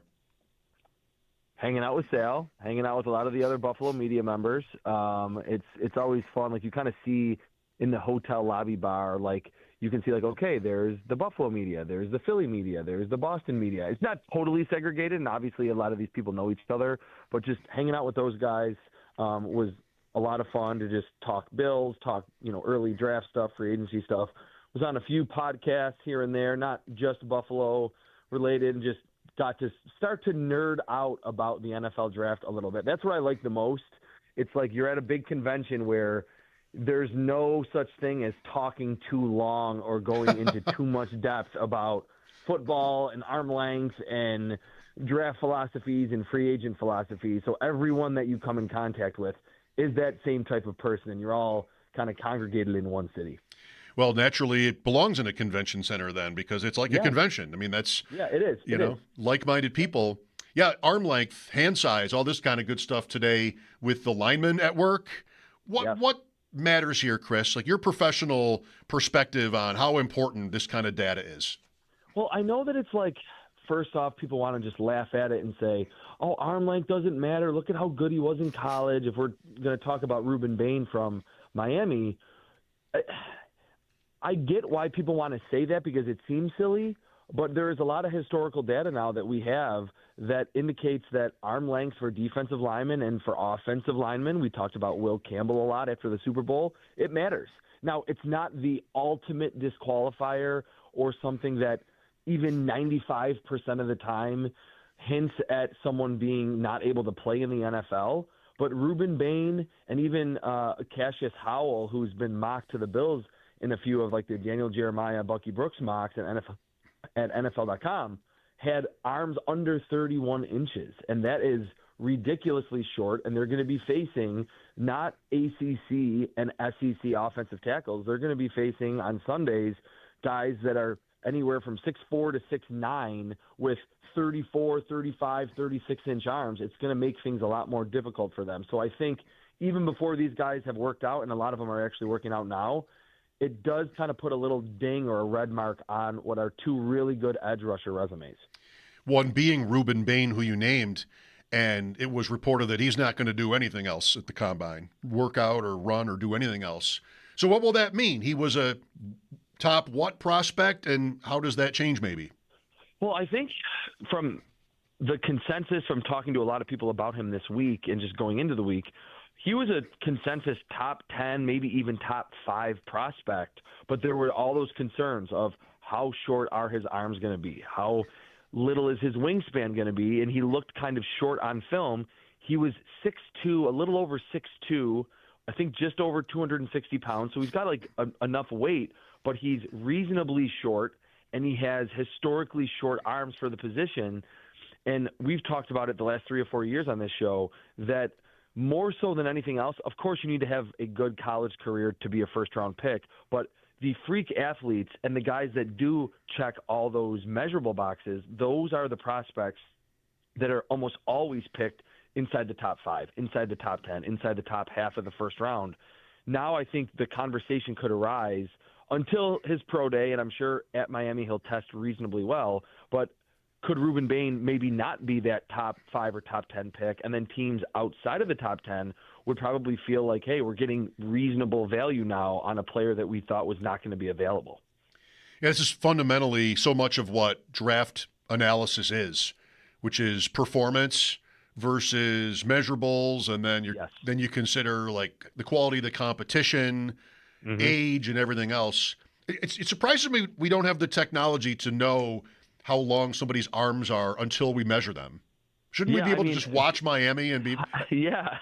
Well, like teams, I mean, it's obviously not public facing, or even the media doesn't have access to it, but like teams obviously kind of hint at, and we hear it on broadcast, that they have like the tracking data and they know how fast a player's running on the field. Right. And it's, different from the combine running in the 40. I'm surprised that there's not a way that with all of the 50 different angles and 50 different cameras that they have for a game that they could say, oh, he's got this short of arms. I think people knew maybe just through like the scouting rumors and that you could kind of tell on film, but I don't think anyone thought that Ruben Bain's arms were going to be under 31 inches. I believe there's only been 3 other edge rushers at the Combine since 1999 to have arms under 31 inches. So that's just to kind of set the precedent of the type of physical deficiency that he has, even though otherwise he would be an elite prospect, really, I think, in any other class. Also, aren't your arms supposed to be like your height stretched out? Like Usually, but I think we'll see. I haven't gotten a chance because I just got home to check some of the guys on the other end of this, but a lot of players, when you're watching them, it's like, oh my God, he's 6'4", but his arms look like they belong on a 6'7" body type. So it's usually pretty proportional, but for someone like Ruben Bain to be over 6'2", not every 6'2" guy, I mean, there will be receivers that are shorter than him that have longer arms than him. So he just has kind of a unique build in that sense that didn't necessarily harm him or hinder him in college. But again, when you're going that step up from the ACC to the NFL, it can make a big difference. I've always heard this, whatever myth or truism that that's your height, fingertip to fingertip with your arm stretched out. But now I know it's not always the case because of the NFL Combine. Yeah, there you go. There are exceptions. and why wouldn't there be? With Chris Trapasso, so Chris, the second of these players you're telling us about here, Cassius Howell, you say is somebody that might be expected to be in the Bills' range of the first round, and he also had the short arm measurement today. So what might that mean? Is this the same situation, just a guy that's not rated as high to begin with? Yeah, I think for a lot of people, and kind of how I viewed him, is that it's like if you adored Reuben Bain on film, and probably if you wanted more of a stand-up outside rush linebacker, which the Bills presumably do now, if you can't get Reuben Bain, Cassius Howell is like the 1B option, or he's like the light version, the LITE version. Now I think I'm not going to say that he's going to be disqualified from being the 26th overall pick, but I think for the Bills' sake, it probably increases the chances that he's at least available when they go on the clock. Because, again, with Bain, the film and the production absolutely make him a top 5 or top 10 pick just based on that alone. Howell was very productive in the SEC at Texas A&M, so it's not like he's someone that's just was a athleticism-only type prospect, but not quite as good in terms of his production and the film. But now I think you could be talking about him as maybe an early second-round pick. And there will eventually be, obviously with Bain and Howell, a team that's like the talent and what they showed on the field in college is just simply too good to pass up at this point of the draft. Just might be a little bit later than we all thought going into the Combine. On the other side of things, versus a couple of guys who may be disappointed in this stuff, is Caleb Banks. What can you tell us about Caleb Banks? So Caleb Banks, I sent out a tweet as I was making my way back here to Buffalo today that I saw his measurables. He's 6'6", 325, 326, and a lot of people responded like it could be a Pat Williams, Ted Washington type situation if the Bills were to draft him. He is a ridiculous athlete. He's like almost like a sleeker version of Deion Walker, and he's more explosive than Deion Walker relative to his size, if that's believable. And coming into the season at Florida, it was like, okay, this guy's going to be top 5, top 10 pick, like Reuben Bain. And then he didn't play quite as well, which is, again, weirdly similar to Deion Walker in his final season. And then he got hurt, just like Deion Walker. So I think going into the Combine, there was a thought maybe mid-portions of round 1, maybe late round 1, that if the Bills wanted to just solidify that defensive tackle spot once and for all, and they have two mountains in the middle, Caleb Banks could be that guy. But I think I saw from Daniel Jeremiah, he had a really big broad jump and a 32-inch vertical, which at 6'6", almost 330, to be above 30 inches is like astronomically high. So it feels like because earlier in his Florida career, Caleb Banks was projecting and kind of felt like he was going to be that top half of the first rounder, a little bit of a bummer of a season in 25, got injured, and now seems to be all the way back and is just a legitimate specimen with crazy long arms too. So you don't have to worry about that. I think he had over 35-inch arms. So he is really that built in a lab type defensive tackle. While we're talking defensive guys here, and we have some numbers from the Combine to work with, David Bailey is your number one player. Yes. So he's someone that he's not a name that right now I think is drawing a ton of buzz, but for people that watched college football last season and saw how good Texas Tech was, especially on defense, it wasn't just the linebacker, Jacob Rodriguez.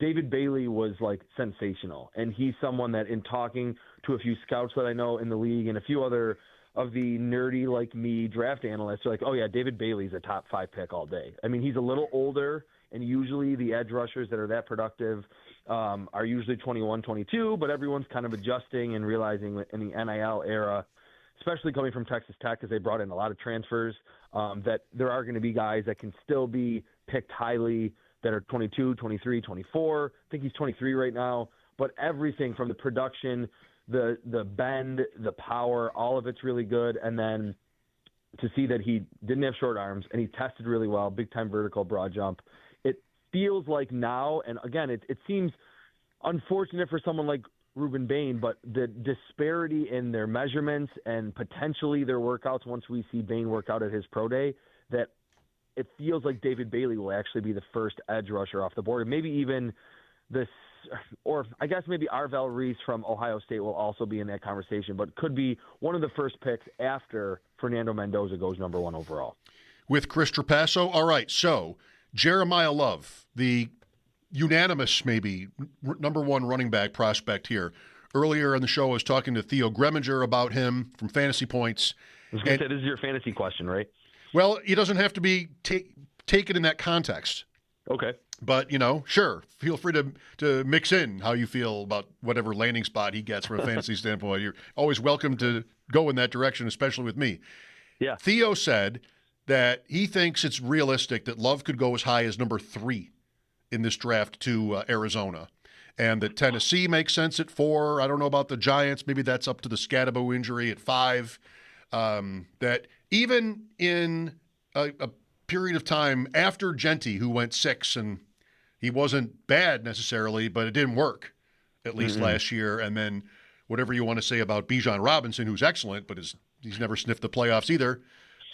What do you think? I know how you feel about running backs in general. We're like-minded about that. It's interesting to me, Chris, that even with those examples, the league might still be ready to go even higher with a running back prospect on teams that lost 14 games.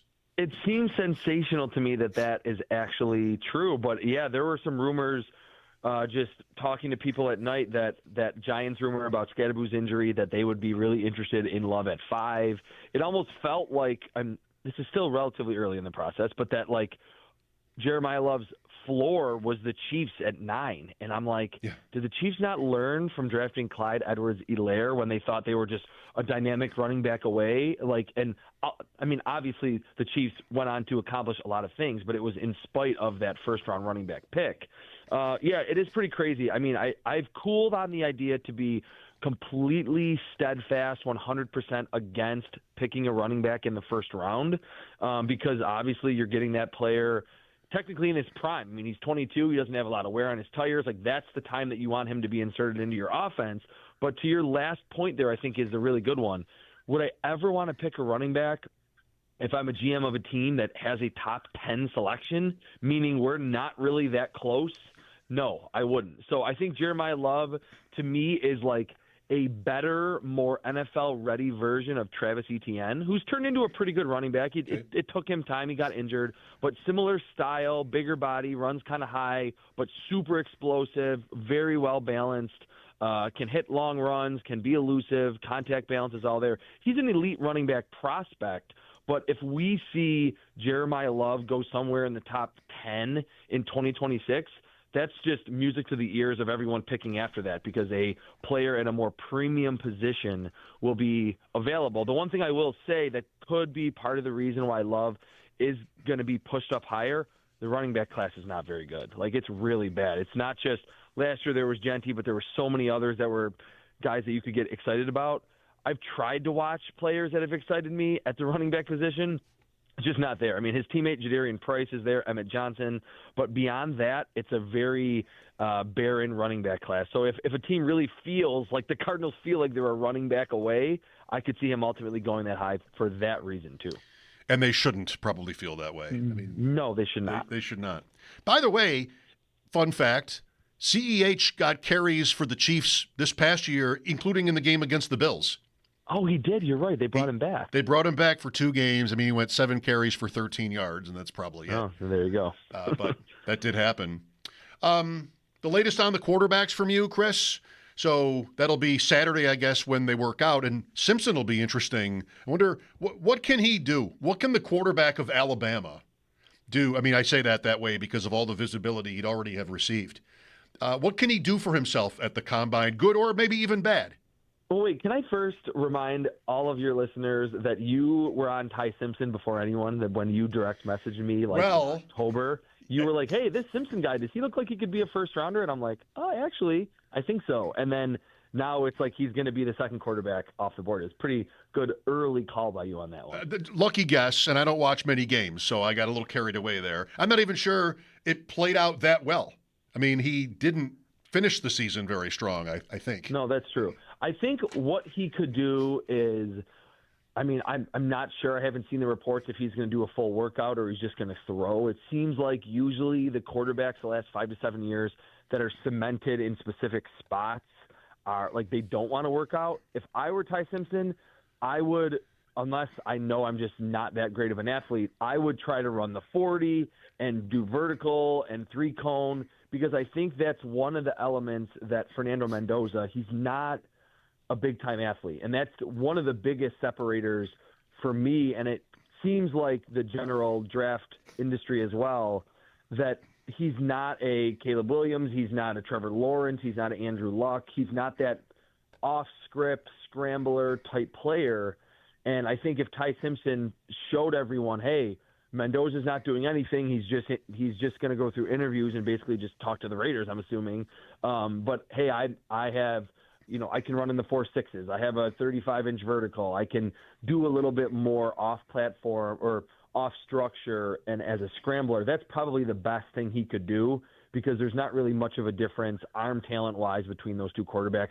To me, I think it's silly to really, outside of a workout, in terms of the throwing session, I don't think it's smart to be taking anything away majorly from what those quarterbacks do throwing the football on air. Okay, 2 more. Over under first round 1.5 tight ends. It's starting to sound maybe like over. Yeah, the Ohio State kid is the other one. I'm blanking on his name right now. Kenyon Sadiq is going to be a first rounder, and he's kind of fascinating because he's not Rob Gronkowski frame. He's more like Charles Clay type frame, which is traditionally not picked that early. He's going to be like, I'm assuming like in the 6'3" range, 240. He's not really that big. Unless I'm totally blanking on another tight end. Okay. At this point, it seems like one, the Ohio State guy, from talking to people like at the bar at night at the hotel lobby, it was that Ohio State tight end who didn't have a lot of opportunities in that scheme because of Jeremiah Smith and all the other talent that they've had at wide receiver, but he feels like that upside play. But that is a position where watch the combine and see, does anyone shoot up the board by running in the 4.5s with a 40-inch vertical, and could ultimately be that late 20s to early 30s pick based on upside alone. That'd be Max Clare, I believe. Max Clare, that's his name. Yes, thank There's you. also Eli Stowers from Vanderbilt, who athletically is supposed to be outstanding. So I wonder what, I guess it depends some, of course it does, on what the other position, groups look like when you get to be about around the Bills pick. Not that they would draft a tight end. It would be pretty crazy if they did that. I'm here for it, though. Why not? Just a little chaos. Who's a wide receiver? Because that's the law. We have to talk about that position at least once in our conversations. Who's somebody, maybe a new name or that you thought about while you were in Indianapolis? I know they don't work out until Saturday. Is there someone you want to add to the conversation maybe? Have we talked about Ted Hurst? You mentioned him once, and then since then and now, he's got some good reviews. Yes, he's big. He apparently played really well at the Senior Bowl. I don't really consider that much for my evaluations because it's just like a week of practice. But coming from the smaller school level at Georgia State, he was like your classic X that just dominated the competition. I want to see how he works out. Is he like a good athlete for Georgia State's football conference, or is he like a good athlete by NFL standards? So Ted Hurst is someone that I don't know if he could test all the way into the first round unless he had, has a DK Metcalf type combine. And I don't think he would do that. But if the Bills go in a different direction in round 1, round 2 or even round 3 would absolutely be a possibility for him. Omar Cooper Jr., it seemed like he came into the week without a lot of buzz, and then everyone talked about how much they loved him on film from Indiana.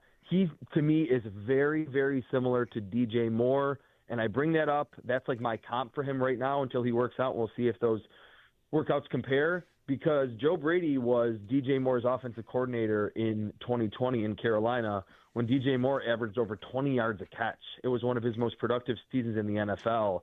And there's been a lot of the thoughts of, hey, maybe the Bills should trade for DJ Moore. Well, to me, it would make sense to just draft someone that's very stylistically similar to DJ Moore and get a 23-year-old that's not going to cost you an arm and a leg at this point. Works for me. Chris, good work. Are you glued to NFL Network here the rest of the week? Yeah, I mean, I don't want to say glued, but I'll certainly be. It's more tracking everything that's happening. They really only show the 40, and like every once in a while, you'll get like, oh, here's this guy's vertical. Definitely tracking it online though, and seeing the measurements, and then 3-cone, and all of the data that comes out. It's really fascinating to kind of see, obviously, just how the guys test, but again, to crystallize where these players will most likely be picked based on a lot of what transpires in Indianapolis. Very good. Always good information, and it's great to talk to you always. Thank you, Chris, and we'll do this again soon. All right, thanks, Mike. Chris Trapasso on the Western Hotline talking about the Combine. Are you watching any of it? Have you got one of the receivers yet that's your favorite? It's Omar Cooper Jr. Day in my interviews so far this afternoon. I'm done, though, with interviews today. Unless we play them back. I'm pretty sure I'm done. So no more guests will be on. I promise you, like it or not, no more Omar Cooper Jr. touts from this show today. 803-0550 for your calls. Bulldog is out. Hope to have him back tomorrow. This is Mike Schopp on WGR.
On the field, testing has begun in Indianapolis for the NFL Scouting Combine. Today, just defensive linemen, linebackers, and kickers. Tomorrow, it'll be the defensive backs and tight ends' turn.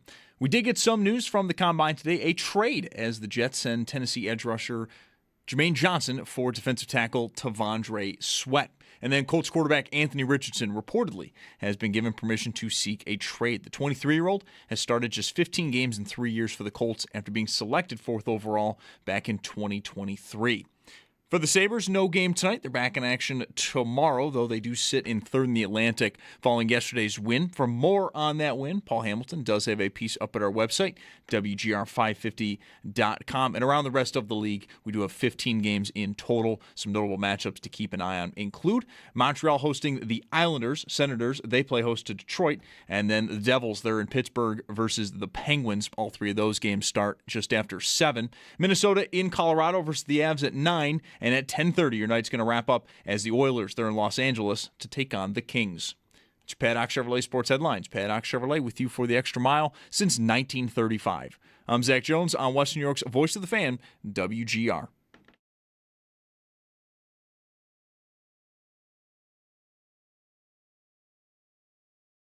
Everybody has a role on your football team as it kind of gets to the season time, but in the offseason, you want a bunch of guys that are sitting there having the mindset, like, here we go, I'm going and I'm going to take it and I'm going to be the starter, right? And I don't want people always to be happy with their role come the season time, but a guy like Alec a couple years ago was the jumbo, and, man, he embraced it, right? And then last year he didn't play as much. Fortunately, we had Jackson Hawes, didn't have to live in the jumbo world. You want guys like Alec Anderson on your football team, right? Like the type of edge he plays with. We talk a lot about Bills blue, like type of players. We also want some Bills red guys, some guys that have an edge, a little bit of personality to them. And as we know, Alec Anderson, sometimes I need him to not talk, but he does it a lot, and I love him for it, so I was so excited to get him back.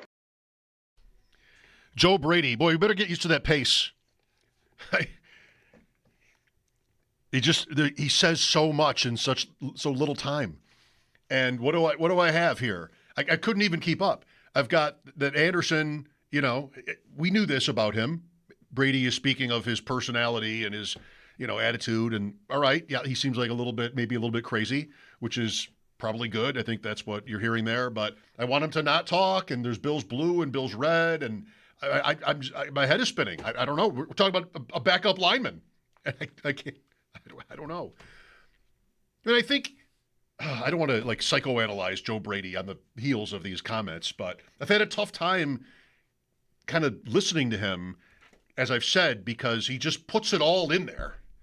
And all I wanted to know is if you're pro or con, or whatever. And instead I'm just like, there's a flood. Of course, really, ultimately, he's going to say positive things about his player. He's not going to not do that. But maybe there are going to be these little buts in these quotes. Maybe we need Scott Barrett or somebody to, really, or I could do it, I guess, really get our hands dirty with these Brady clips, because he's not Sean McDermott. I mean, he's talking here. McDermott, I thought, especially toward the end, but over time, became pretty interesting to listen to. Apart from the stuff where it's never going to be interesting, is a player hurt? I don't know yet. I haven't talked to the trainers yet. All right, sure. I mean, there's some stuff where it's just never going to be good. But he did, I think, become more comfortable with that process and maybe his own instincts, I would say. Because that's really what you need. If you're, like they say about this, or I would say about this, heck, I've been doing this for so long, if you start to think about people listening, especially the people you're talking about, you can really go sideways.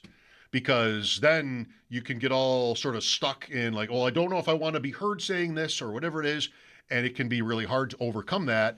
And I think a coach would have that instinct, because there are so many fans listening. It's kind of the opposite of this, where if I'm talking about Josh Allen and I'm thinking about at all what Josh Allen would think, well, I mean, that's easy to overcome and get over.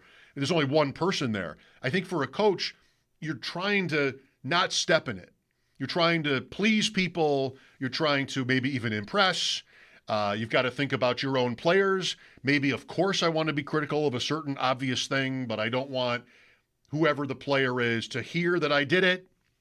And then you sort of get the wrong way with us because, well, that can't be possibly true that he doesn't think that was bad. Whatever. Like, it's so easy to say something that somebody's not going to like. It's almost unavoidable, I think, maybe for a coach in most situations. And what you might want to do is when you come up from being an assistant, where really like almost nobody ever wanted to talk to you at a press conference setting, then you sort of realize now everything matters a lot more. And how do I navigate this? So what you do is probably what I think McDermott, I would say, it's a long time ago now, but did is just sort of be really careful and maybe overprotective and most of all, like not forthcoming. Because that's the fundamental principle here is don't give away your secrets. And anything can count as a secret in that league. Just coaches won't. McDermott was this too. They don't even want to tell you about something that already happened because that might give away how they feel about changing it. I don't want anybody to know what I thought of that play because maybe I'll want to run it again or do it some different way. And just you can get yourself so tied up. So McDermott, just to say it again, like over time, I think his instincts got better and he wasn't as worried about potential ramifications. Just say it. And that's always the way, just like in life. Just say it, If you trust yourself, you trust your instincts, you trust that you're coming from an honest place, and you can trust yourself maybe to not offend. That's a harder one for me because sometimes I'll just be a little bit too harsh off the air even. That's where I get stuck. But just, then it gets easier. Then you're just sort of able to communicate. I mean, in the years that passed, McDermott went from maybe a little bit afraid of his own shadow in the beginning and maybe a little bit sort of edgy or feeling like you're his adversary to the one conversation we had with him last offseason where we talked about replay reviews. I think it was last spring or summer, and the process for replay reviews. And I started to ask that question and maybe said something, or maybe Bulldog was asking. One of us said something like, I don't know what you're going to tell us. And he's like, no, I'll tell you anything. He interrupted to say, what do you want to know? And so it was a question about who else, is involved in these decisions and how they decide and communicate. And it was great. His instinct that time was, I don't have anything to hide here, as opposed to maybe earlier in his career, well, the number one thing I know is I really shouldn't say anything. Completely the other way. And I think all of it, and this isn't just me from a talk show host's perspective. I mean, I heard this from fans all the time. And fans who knew I had my challenges with him early on, they all would say it. Like, he just seems like he's more relaxed. And I bet that he was. And so I think we want Brady to get there. But his challenge might not be so much Sean's, which was opening up a little bit. Brady wants to not leave anything out.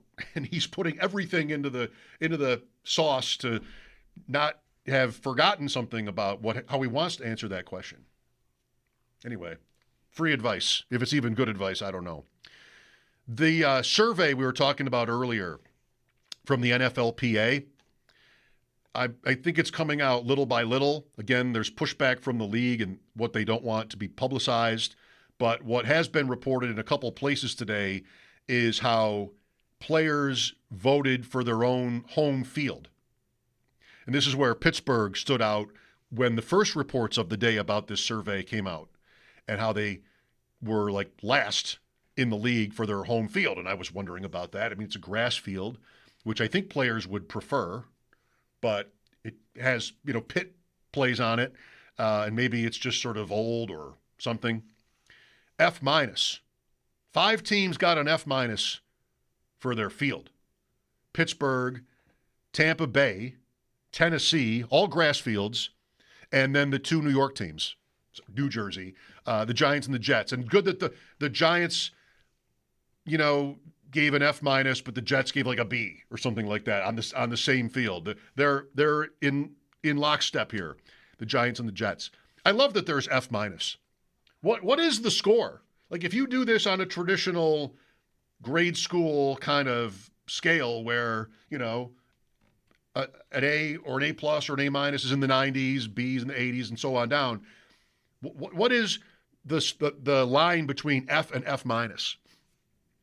Is that like common knowledge now? We didn't really have F minus that I remember in school unless your teacher really didn't like you.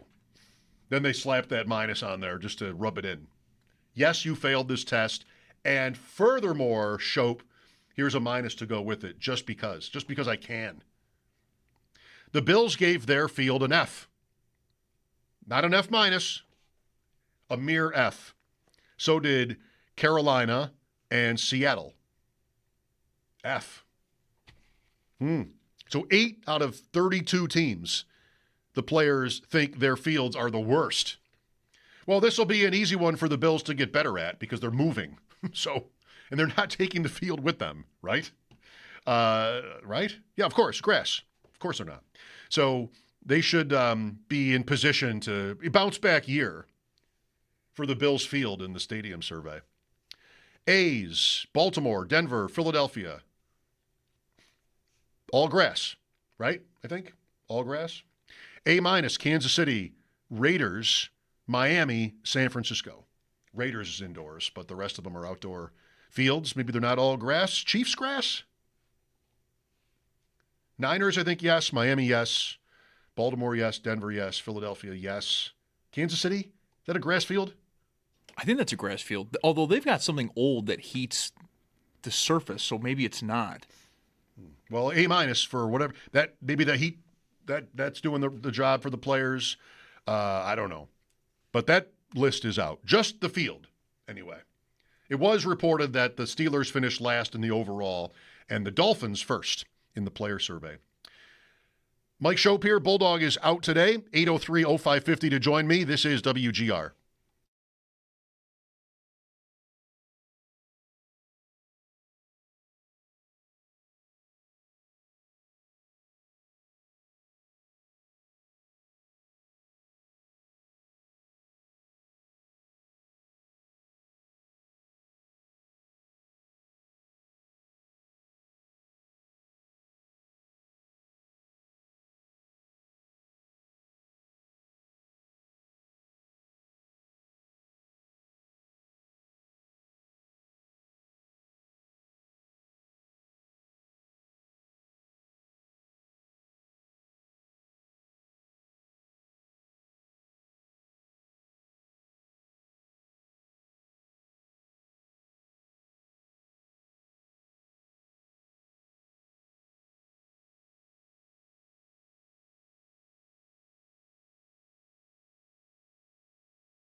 Today I learned the name of a golfer, the name David Ford.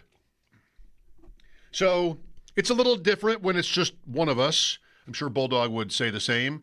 You have to sort of take care of more things. Not that when he's here, I spend my entire day just watching TV. Not quite like that either.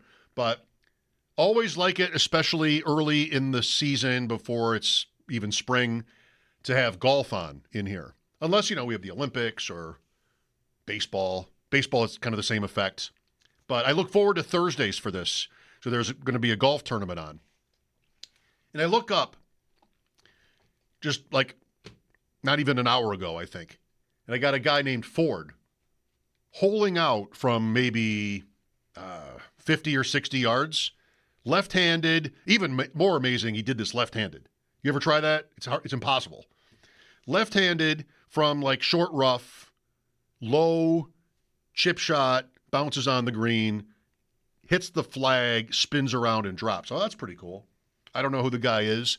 They put his score up, and it's a 3 on a par 5, so it's got that double circle. Oh, an eagle. He chipped in for eagle.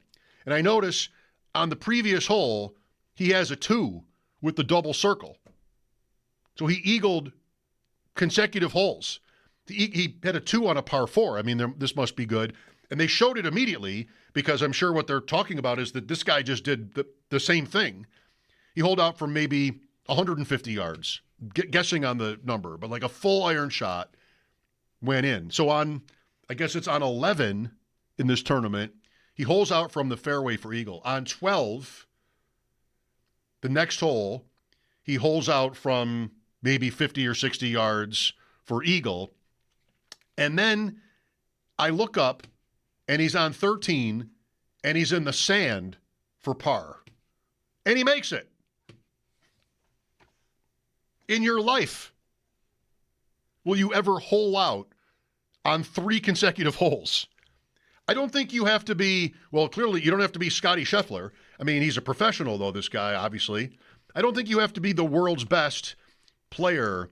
That list of consecutive holeouts would not just be a list of all the world's best players. It's more random than that. But somebody listening right now, I'm not thinking of any particular person, really. This is not a setup. Somebody listening right now may have done that in their life. Or at least twice. Long distance holeouts. The bunker shot was like a greenside bunker, but still. And it was for par, sadly. Only a 4. That's pretty wild. David Ford. Look for it on Sports Center. Is there still Sports Center?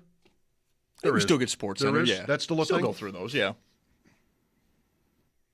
When that note came out the other day about how the 10-minute ticker was invented in 1986, and prior to that, you had no way of finding out unless you were like listening to a radio broadcast or something or some other anyway, you had no conventional way of finding out what was happening in the other games until NBC and there'd be the chimes, you'd doon, doon, doon, and they'd come up with the ticker and give you the updates, and just how far removed we are from that world. Then you got to ESPN, and the ticker at the bottom of the screen would be all the time. Maybe it still is like that, right? Isn't everything like that now? There's always a ticker running at the bottom with news items or whatever, and scores. And that was not full-time for a while. That was just every few minutes or something, maybe 5 or 10 minutes apart. They would do that, and you'd be waiting for your game if you were thinking about a Sabres game or something, waiting for the update. No other way to get it. I mean, then, and maybe for now for some of you, Sports Center was just cannot miss because you didn't know. You didn't know anything about the other games, right? I mean, for a long time, you just had to get the scores and get the highlights when they gave them to you. And you weren't getting them by watching Carson. You needed Sports Center for this was the revolution. You needed a channel fully devoted to sports and updates and scores and games. And, what a godsend. Now I completely take it for granted. Now my phone is that. I'll wake up in the morning and think of a game, and 5 seconds later I'll know it. It's just, Yeah, the first 20 minutes of waking up is what did I miss over the last 8 hours? Yes, and my New York Times puzzles. That's right. You got to make sure about those, absolutely. I do. So different. I don't even really ponder how many things like this have changed because, what's the point of doing that? But, man, seeing that the other day took me back to a time where you just never knew. Kind of cool, to turn off the grid now and try that. Just, I have no idea how the game went. Kind of an interesting thought experiment. Earlier today, I spoke with Theo Greminger on the Combine. That's next here on WGR.